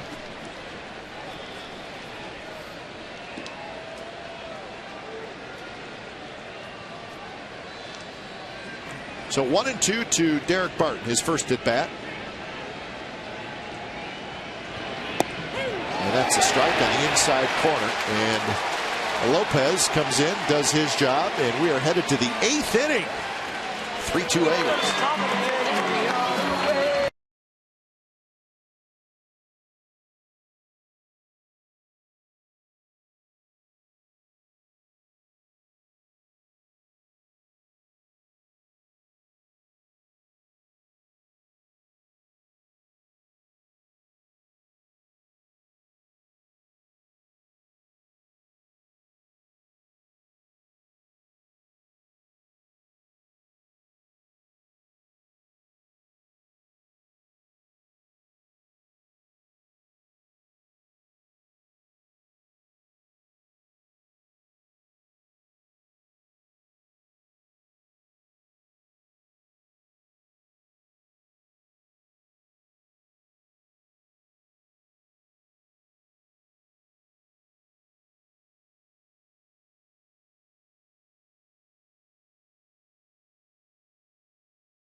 Music, folks. It's a great play by Jamal Weeks, 3rd inning. How about this play? A diving stop, up quickly. The great thing about this is how quickly he got up off the ground, popped up, and a very, very strong throw to first base. That was Torres. That was with 1 out in the 3rd inning. So Jamal Weeks handling that play, plus going in the outfield on a couple of balls that were not hit very hard. The outfielders could not get to. And Graham Godfrey will sit around for the next, he hopes, just 6 outs. The 8th and the 9th, and hopefully get the game ball for his first Major League win. When it's time for a change, think Speedy Oil Change and tune up your oil change, tune up and smog expert. So Balfour takes over here in the 8th, and he will face the top of the Giants order, Torres, Hall, and Sandoval. So Godfrey, a very fine outing. And that gentleman, as we always say, needs to make a decision. That guy already has. So here's Torres. He's 1 for 3.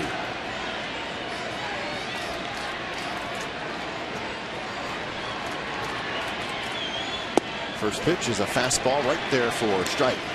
I think a lot of people thought, maybe including us, that Graham Godfrey would not go out for the 7th. He did. Had a 1-2-3 inning, 96 pitches, 70 strikes, and no walks. Impressive. 2 runs, 1 earned.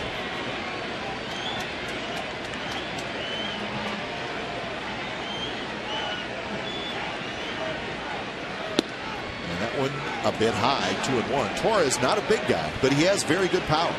He had 16 home runs last year. He's going to get a fastball here, which he's had fastball counts, and it's hit the ball hard each time. It's that one just foul down the first base line. So the count even at 2-2.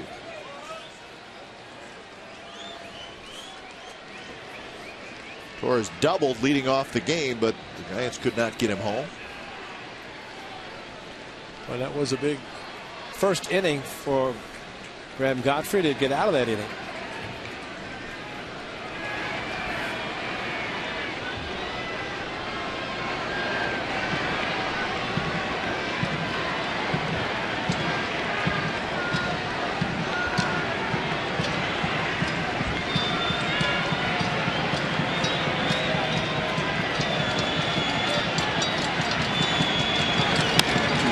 Is hit high and foul, and that will just reach the first row of seats.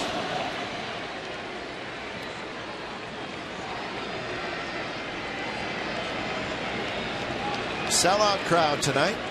And it will be a sellout tomorrow night and Sunday as well. Night game tomorrow, same time. 6:30 A's pregame live, and then ball game at 7:05. Right here in Comcast Sportsnet, California. And that one, strike 3 called at the knees. Maybe. I did not know if O'Nora was going to call it. Now, I think Torres thought it was low, and he might be correct. This pitch down, but it's not as if O'Nora has not called it before.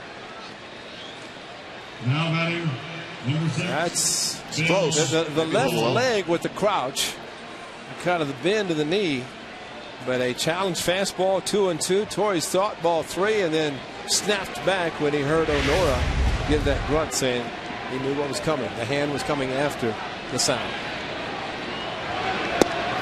There's a strike to Bill Hall.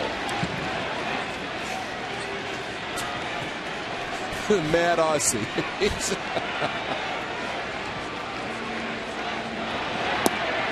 See that growth on the face of Balfour. He said, you know, 1-2 in a row, I can't shave it. So I'd like to see it a full growth like the beard in the Giants bullpen. Means the A's would win a lot of games in a row. And that's out number 2. So Hall breaks his bat, grounds out. You know, the guy just got 2 outs. Why is he screaming? That's the way he motivates himself, huh? I mean, he's walking around just number 48, fired up.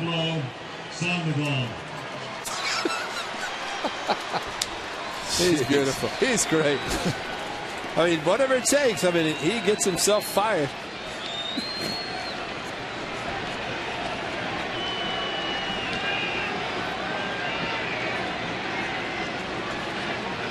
So here's Sandoval. This will be a good matchup here. Sandoval swing and a miss on a fastball, 94 miles an hour. He's got, well, we got a lot of things going on here. You got the pitcher, and now Pablo's taking a bat and pounding his helmet. I'm going to just sit back and watch this and not say anything.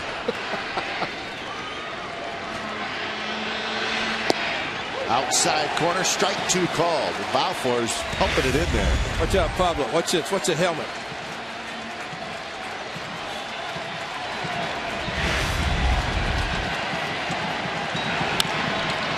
Lines that one left center field, and getting over there is Jackson. He's got it. Side retired. Balfour with a 3-up, 3-down inning. Bottom of the 8th. Coming up, 3-2 A's.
Here's our game summary brought to you by your local Toyota dealers.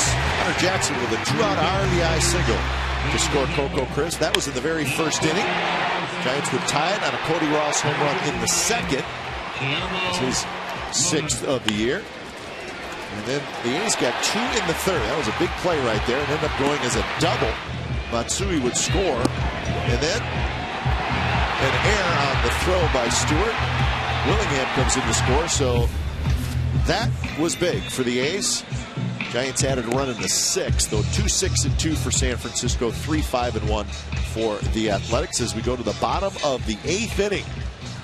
A's are looking for their 3rd win in a row. When it's time for a change, think Speedy Oil Change and Tune-Up. Your oil change tune-up and smog experts is Guillermo Mota. The veteran right-hander comes in.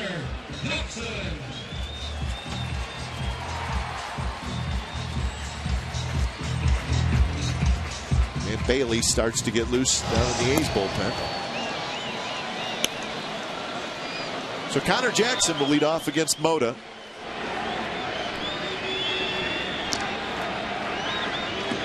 And the first pitch is a fastball on the outside corner. Ramon Ramirez throwing in the Giants bullpen.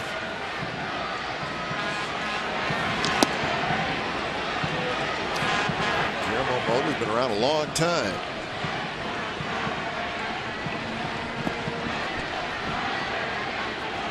Couple of hits tonight for Connor Jackson. He saw that RBI single in the first. He also singled in the 6th. There's a big 2-out run scoring single in the first after the base hit, the sacrifice, the walk, and the fly out. Connor Jackson with good numbers against Lincecum proved it tonight in the first inning. Another fastball on the outside corner. That's a strike. 2-2. David Jesus waits in the on-deck circle. He's with a 3-2 lead here in the bottom of the 8th.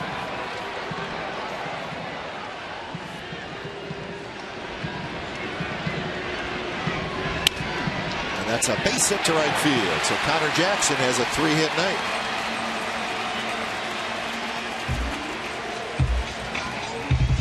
So that's hit number 6 for the A's.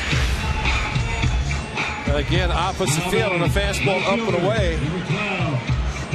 And very good hitting by Connor Jackson. Yeah, he talked about interleague play, and he made a very good comment about kind of the unfairness of the schedule. He said he looked at the A's playing the Giants 6 times. Very good team. The Giants are, of course, being swept as the A's were in San Francisco. But tonight, trying to win the first of this 3-game weekend series.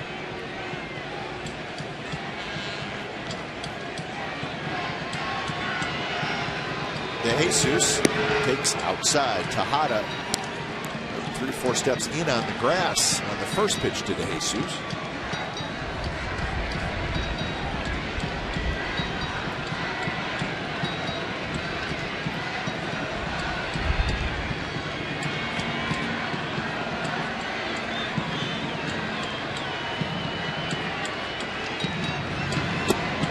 Strike called. Mariners still leading the Phillies 4-2. That game in the bottom of the 8th inning. It's gone to the top of the 9th now.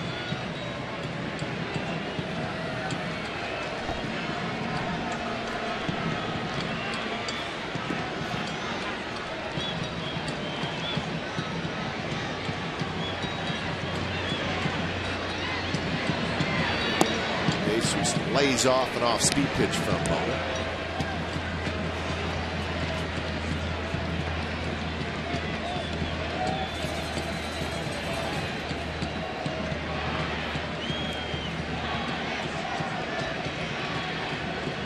Jesus walked in the first, walked in the third, struck out in the 6th. He's looking for an insurance run.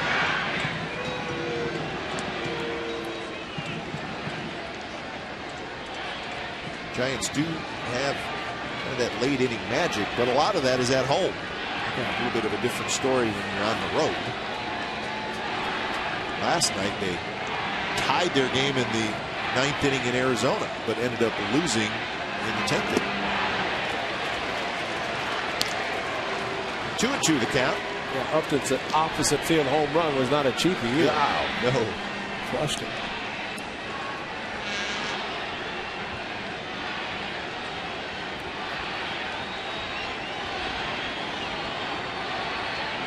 Aubrey Huff with the bat. He will lead off the 9th inning.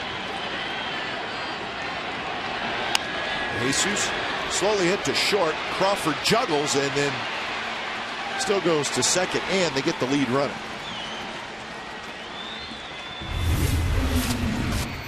Well, last night, Justin Upton off of Santiago Casilla. Extra innings and a no-doubter. Over the bullpen. Casilla. They didn't like that. I don't think the Giants too much liked what Upton did coming into home plate, but you know, after Henry Morales injured himself, they don't jump anymore, but they do a lot of strange things when they get to home plate. Yeah, everybody's doing it now.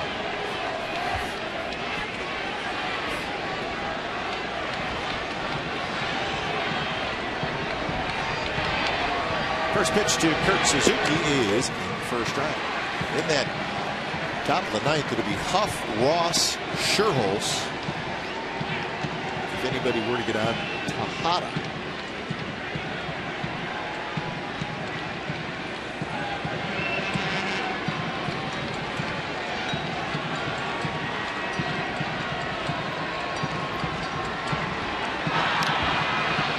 Kurt Suzuki tonight is 0 for 3.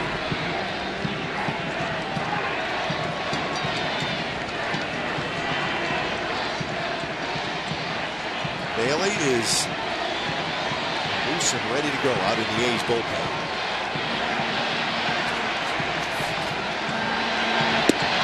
A little bit high.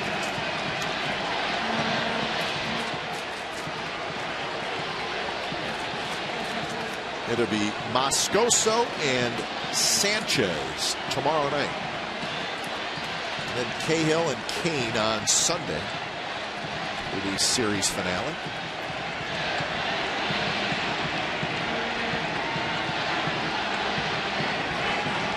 Finally, timeout call. Was almost looked like Mota was just going to hold it.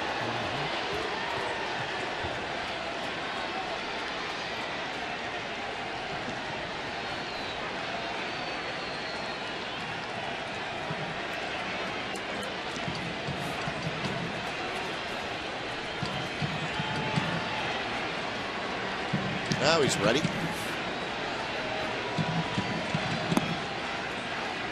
So 2-1. Mota, very deliberate worker. A lot of times that will work in your favor if you are that deliberate, kind of freeze the runner at first.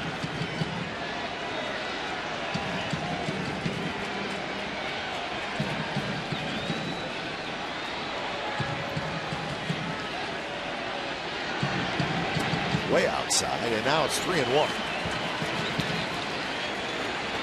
Sizemore will be next.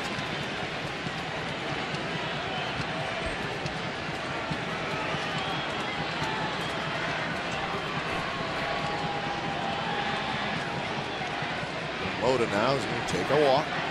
The ball then went to the outfield, out past one of the catchers, and I guess the only catcher. Andrew Bailey's warming up. He is loose. Been out there wild. Started once the game started. he's got a complete game down there. Runner goes, and the pitch is lined but fouled on the left field line. So on 3-1, DeJesus takes on.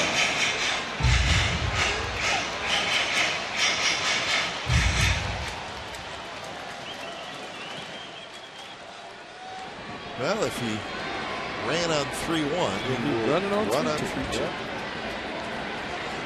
I don't know if Kurt will get a similar pitch, but on 3-1, he was very aggressive. Might calm it down a little bit.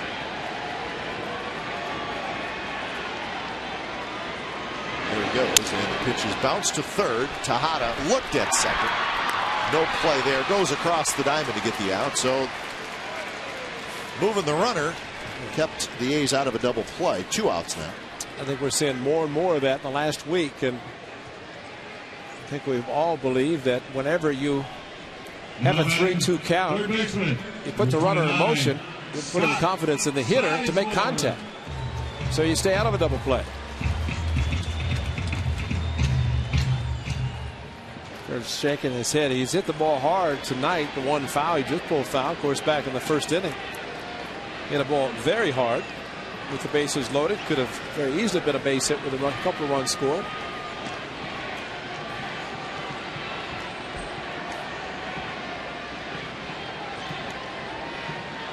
So Sizemore, the hitter, Weeks in the on-deck circle. There is a base open. Sizemore 0 for 3, Weeks 1 for 3.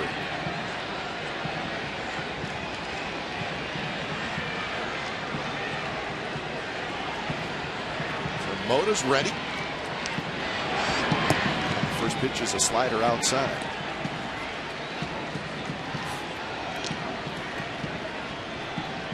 Daniel Hudson, a complete game, first complete game of his career for the Arizona Diamondbacks tonight. They beat the White Sox 4-1 in Arizona. So the D-backs will keep a close eye on the outcome of this game in that National League West. If the Giants lose, they'll be just a half game out.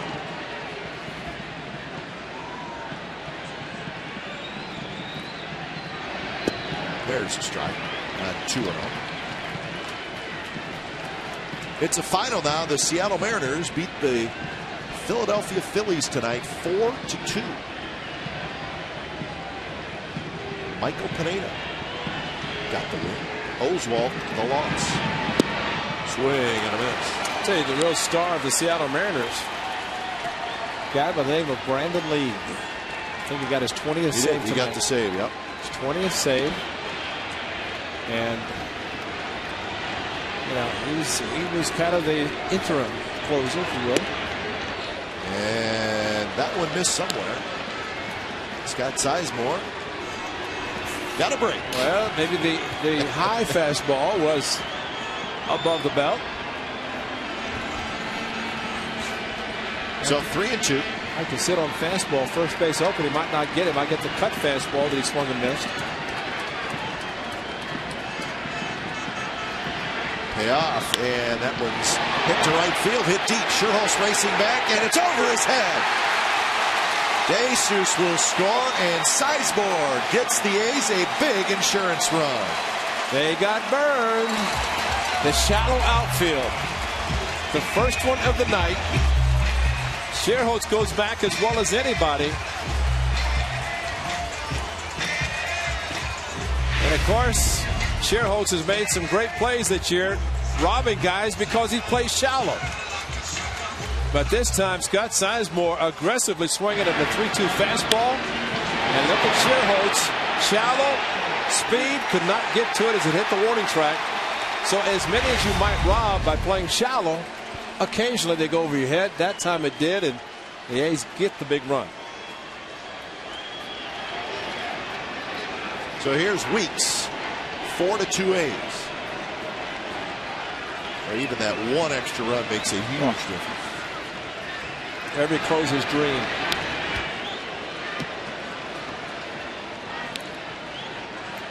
Yeah, remember the 2-2 pitch that was very close, called the ball. Sizemore got another shot.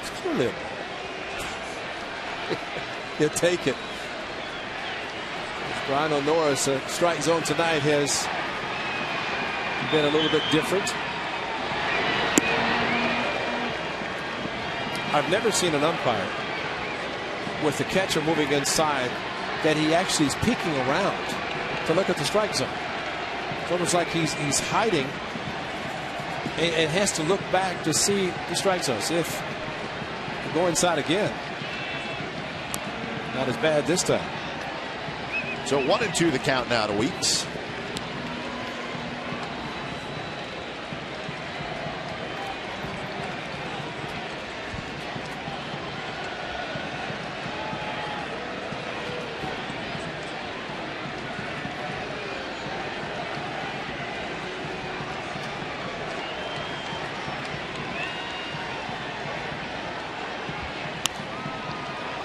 Past Ty Waller.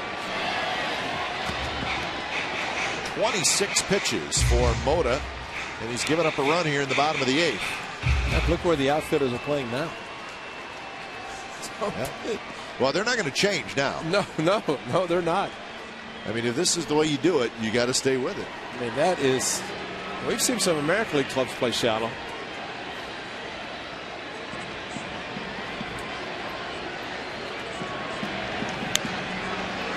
Pop-up foul. 2-eye left. What was a game recently that the Giants, because Sherholtz was playing shallow, looked like a base hit, easy base hit to right field, made a diving catch because of the shallow play and saved the game for them. I'm just happy to see one go to the head because there's no doubt they're going to rob more. We've seen it often of the balls hit in front of them instead of the ones over their heads. Yeah, I think if you had to make a decision, you got to either play deep or shallow. I would probably rather have my guys play shallow. Yeah, there are going to be more balls in land in front. But you got to also be prepared to have somebody shooting over your head. That's what Sizemore did. Baltimore played extremely shallow. Big time. Even the Yankees were playing shallow.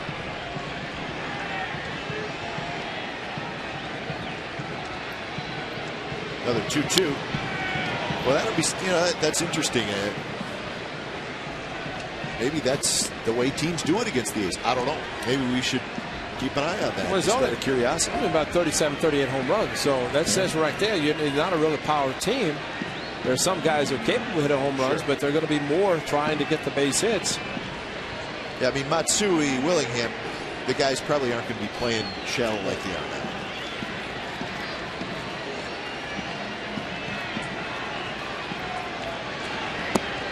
One of the things you'll see in the outfield, depending on the count, you might see them move laterally. But I think in the case of a 3-2 to Sizemore, if the pitcher's going to throw a fastball, he's going to have a pretty good swing. And there's a case where the outfielder maybe cheat a little bit back, thinking that if he gets the fastball he's looking for, he's going to drive it. And he did. That's line down the right field line, fair. And let's watch Weeks run as Sizemore scores. And Weeks will try for third. The throw is there, and he is out. But he drives in a run. So the A's get a pair of insurance runs, and that's huge. So 5-2 going to the ninth.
17, Aubrey Huff.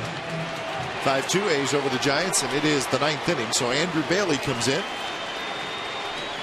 He will try to save it for Graham Godfrey. First pitch to Aubrey Huff is in for a strike. When it's time for a change, think Speedy Oil Change and tune up your oil change. Tune up and smog expert. So Bailey, his 7th appearance on the year. And Huff checked his swing, and he went around, says Laz Diaz. And he knew it. Watch his swing as he kind of dragged the bat through and tried to hurry up and pull it back, but couldn't fool Laz Diaz. What do they call him? Lazar? They had it listed on it. That's his full name. Let's go with Laz. I agree. So 1-2 to Huff. He'll be followed by Ross and Sherholz here in the 9th inning. A's trying to win their 3rd in a row. And he got him swinging. Out number 1. Time for the Fremont Bank plays of the game. How about Graham Godfrey? 2 more outs and he gets his first major league win. And there's no doubt you look at tonight's matchup. Tim Lincecum, 2-time Cy Young Award winner, and Graham Godfrey, 2nd major league start. But the young man did an outstanding job. Good fastball. He threw some very good breaking pitches getting out of the 1st inning, in which he had a leadoff double, got out of it without allowing the run to score. And then his club scores 1 in the bottom half of the inning. A very, very good job by Graham Godfrey. Nervously waiting to see if Andrew Bailey can get 2 more outs.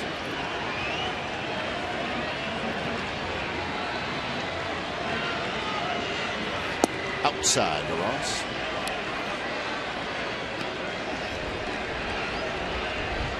Tim Lincecum, the pitcher of record for the Giants. 3 runs, 2 earned. Breaking ball and a good one. Ross could not pull the trigger, and it's 1-2.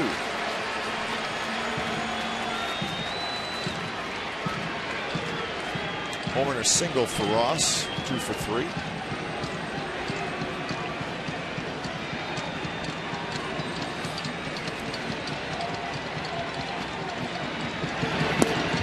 Bailey throwing hard. 96 miles an hour as he's pumped. Reached back for a little extra there.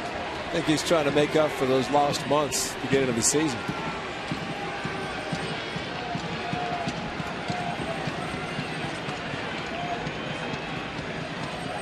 So 2-2. Shallow right field. Playable for DeJesus, and that is out number 2. Well, make sure you join us tomorrow. It'll be game 2 of this 3-game series. Sanchez Moscoso. 6:30 A's pregame live. Complete A's coverage every night on Sportsnet Central and CSNCalifornia.com. The home of the A's is Comcast Sportsnet California, so that'll be tomorrow night. So Sherholz steps in, 2 outs, nobody out here in the ninth.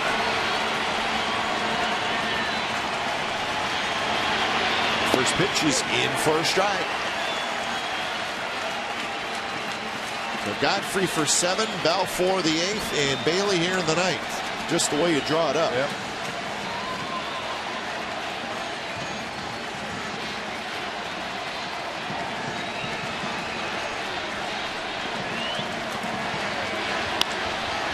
Driven to center, but playable for Coco Crisp. And that's the ball game. So Bailey, a 3-up, 3-down 9th inning. He does it neatly and quietly, gets the save, and Graham Godfrey defeats Tim Lincecum tonight, and Godfrey gets his first major league win. So game 1 of the Bay Bridge series here in Oakland goes to the Athletics by a final score of 5-2. So some clutch hits, some 2-out hits for the A's. And they get great pitching once again. Godfrey, Balfour, and Bailey. So 5-2 is your final. As the A's shaking hands for the 3rd consecutive game. So 3 wins in a row.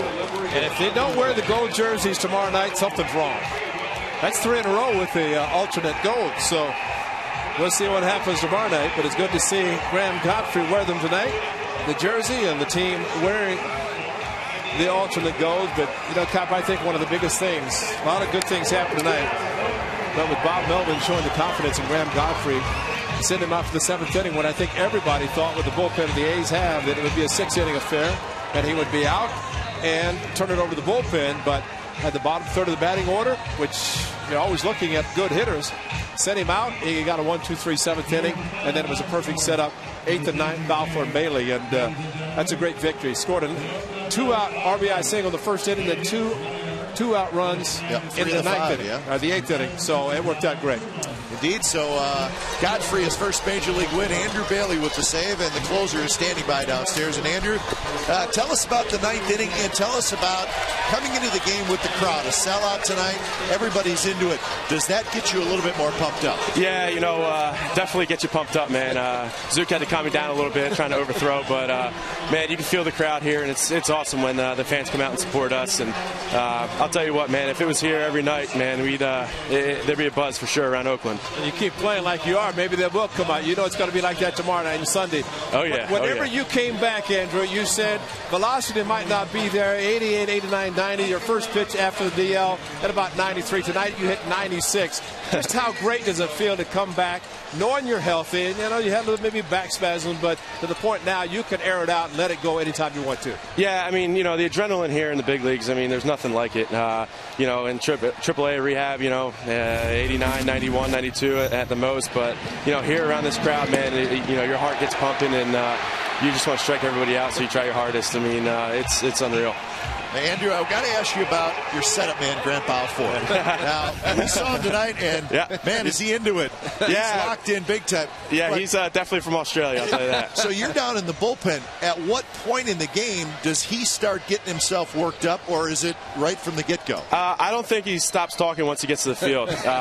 You know, today I made him a little extra shot of espresso in his coffee, got him riled up for a big game here, and he was feeling the buzz about the 4th inning, and he's pacing around. It's awesome. I love that intensity, and that's a mentality you got to have as a bullpen guy, man. Just, you know, go out there and give it your all. I mean, you only got 1 inning to do it, so might as well let it loose. Well, Andrew, do us a favor. If you get a chance, go get the tape and look at the top of the 8th inning and just watch Balfour, because you'll enjoy it. Yeah, I'm sure he put over his glove over his face a couple times. No, not always. No glove. Just we had the close-up, so you'll see that. Yeah. You know, but we have to ask you just quickly, though. Yep. In March, you left the field, and who knew what was going to happen? Back here on June 18th, you're throwing 96. Yep. How great does that feel, knowing that what could have happened didn't, and you're back pitching again? Yeah, I mean, unfortunately, I've had a couple injuries. I mean, dating back to college, arm injuries, and you just got to trust the process, man. You got to trust the trainers. You got to trust your work ethic off the field, and you know it's going to be there. And you know, that morning, you know, when I went out there in spring training, I told Bresla, I was like, you know, it's either be a good day or a really bad day. That's just kind of how I felt coming back from the surgery I had in September. Was, you know, I felt like I had a barrier to get through, and unfortunately that barrier was the last scar tissue. So, you know, being out here right now, it's just that's not even in the back of my mind anymore, and just go out and have fun, man. All right, nice job, Andrew. Thanks for joining us. Thanks, guys. Take care. So we talked about it a little bit on the road trip, Ray, when the A's were struggling. The formula is the A's bullpen is so good. If you can get a lead, even if it's a 1-run lead, or even if at home, even if you're tied after 6, well, then the bullpen can kick in, and it's a terrific bullpen. Tonight it worked out because your starter went 7. Yeah, and that's great, because it can be a 6-inning game, maybe even a 5-inning at times, because of the strong bullpen. And we saw 3 guys were up, didn't come in, and again, Godfrey went out and pitched the 7th inning, and I think, well, everybody said, well, why not the bullpen? He went out and did it. That's such a great confidence boost for him to be able to pitch the 7th inning and then turn it over to the always exciting Grant Balfour. That was, and I hope. That was something, I tell you. You know, the close-up shots were a little bit different. All right, so the A's win it tonight 5-2, so they take game 1 of this 3-game series as they owe the Giants a little payback from what happened in San Francisco. 5-2 is your final. Don't go away. A's Postgame Live is coming up right after the break.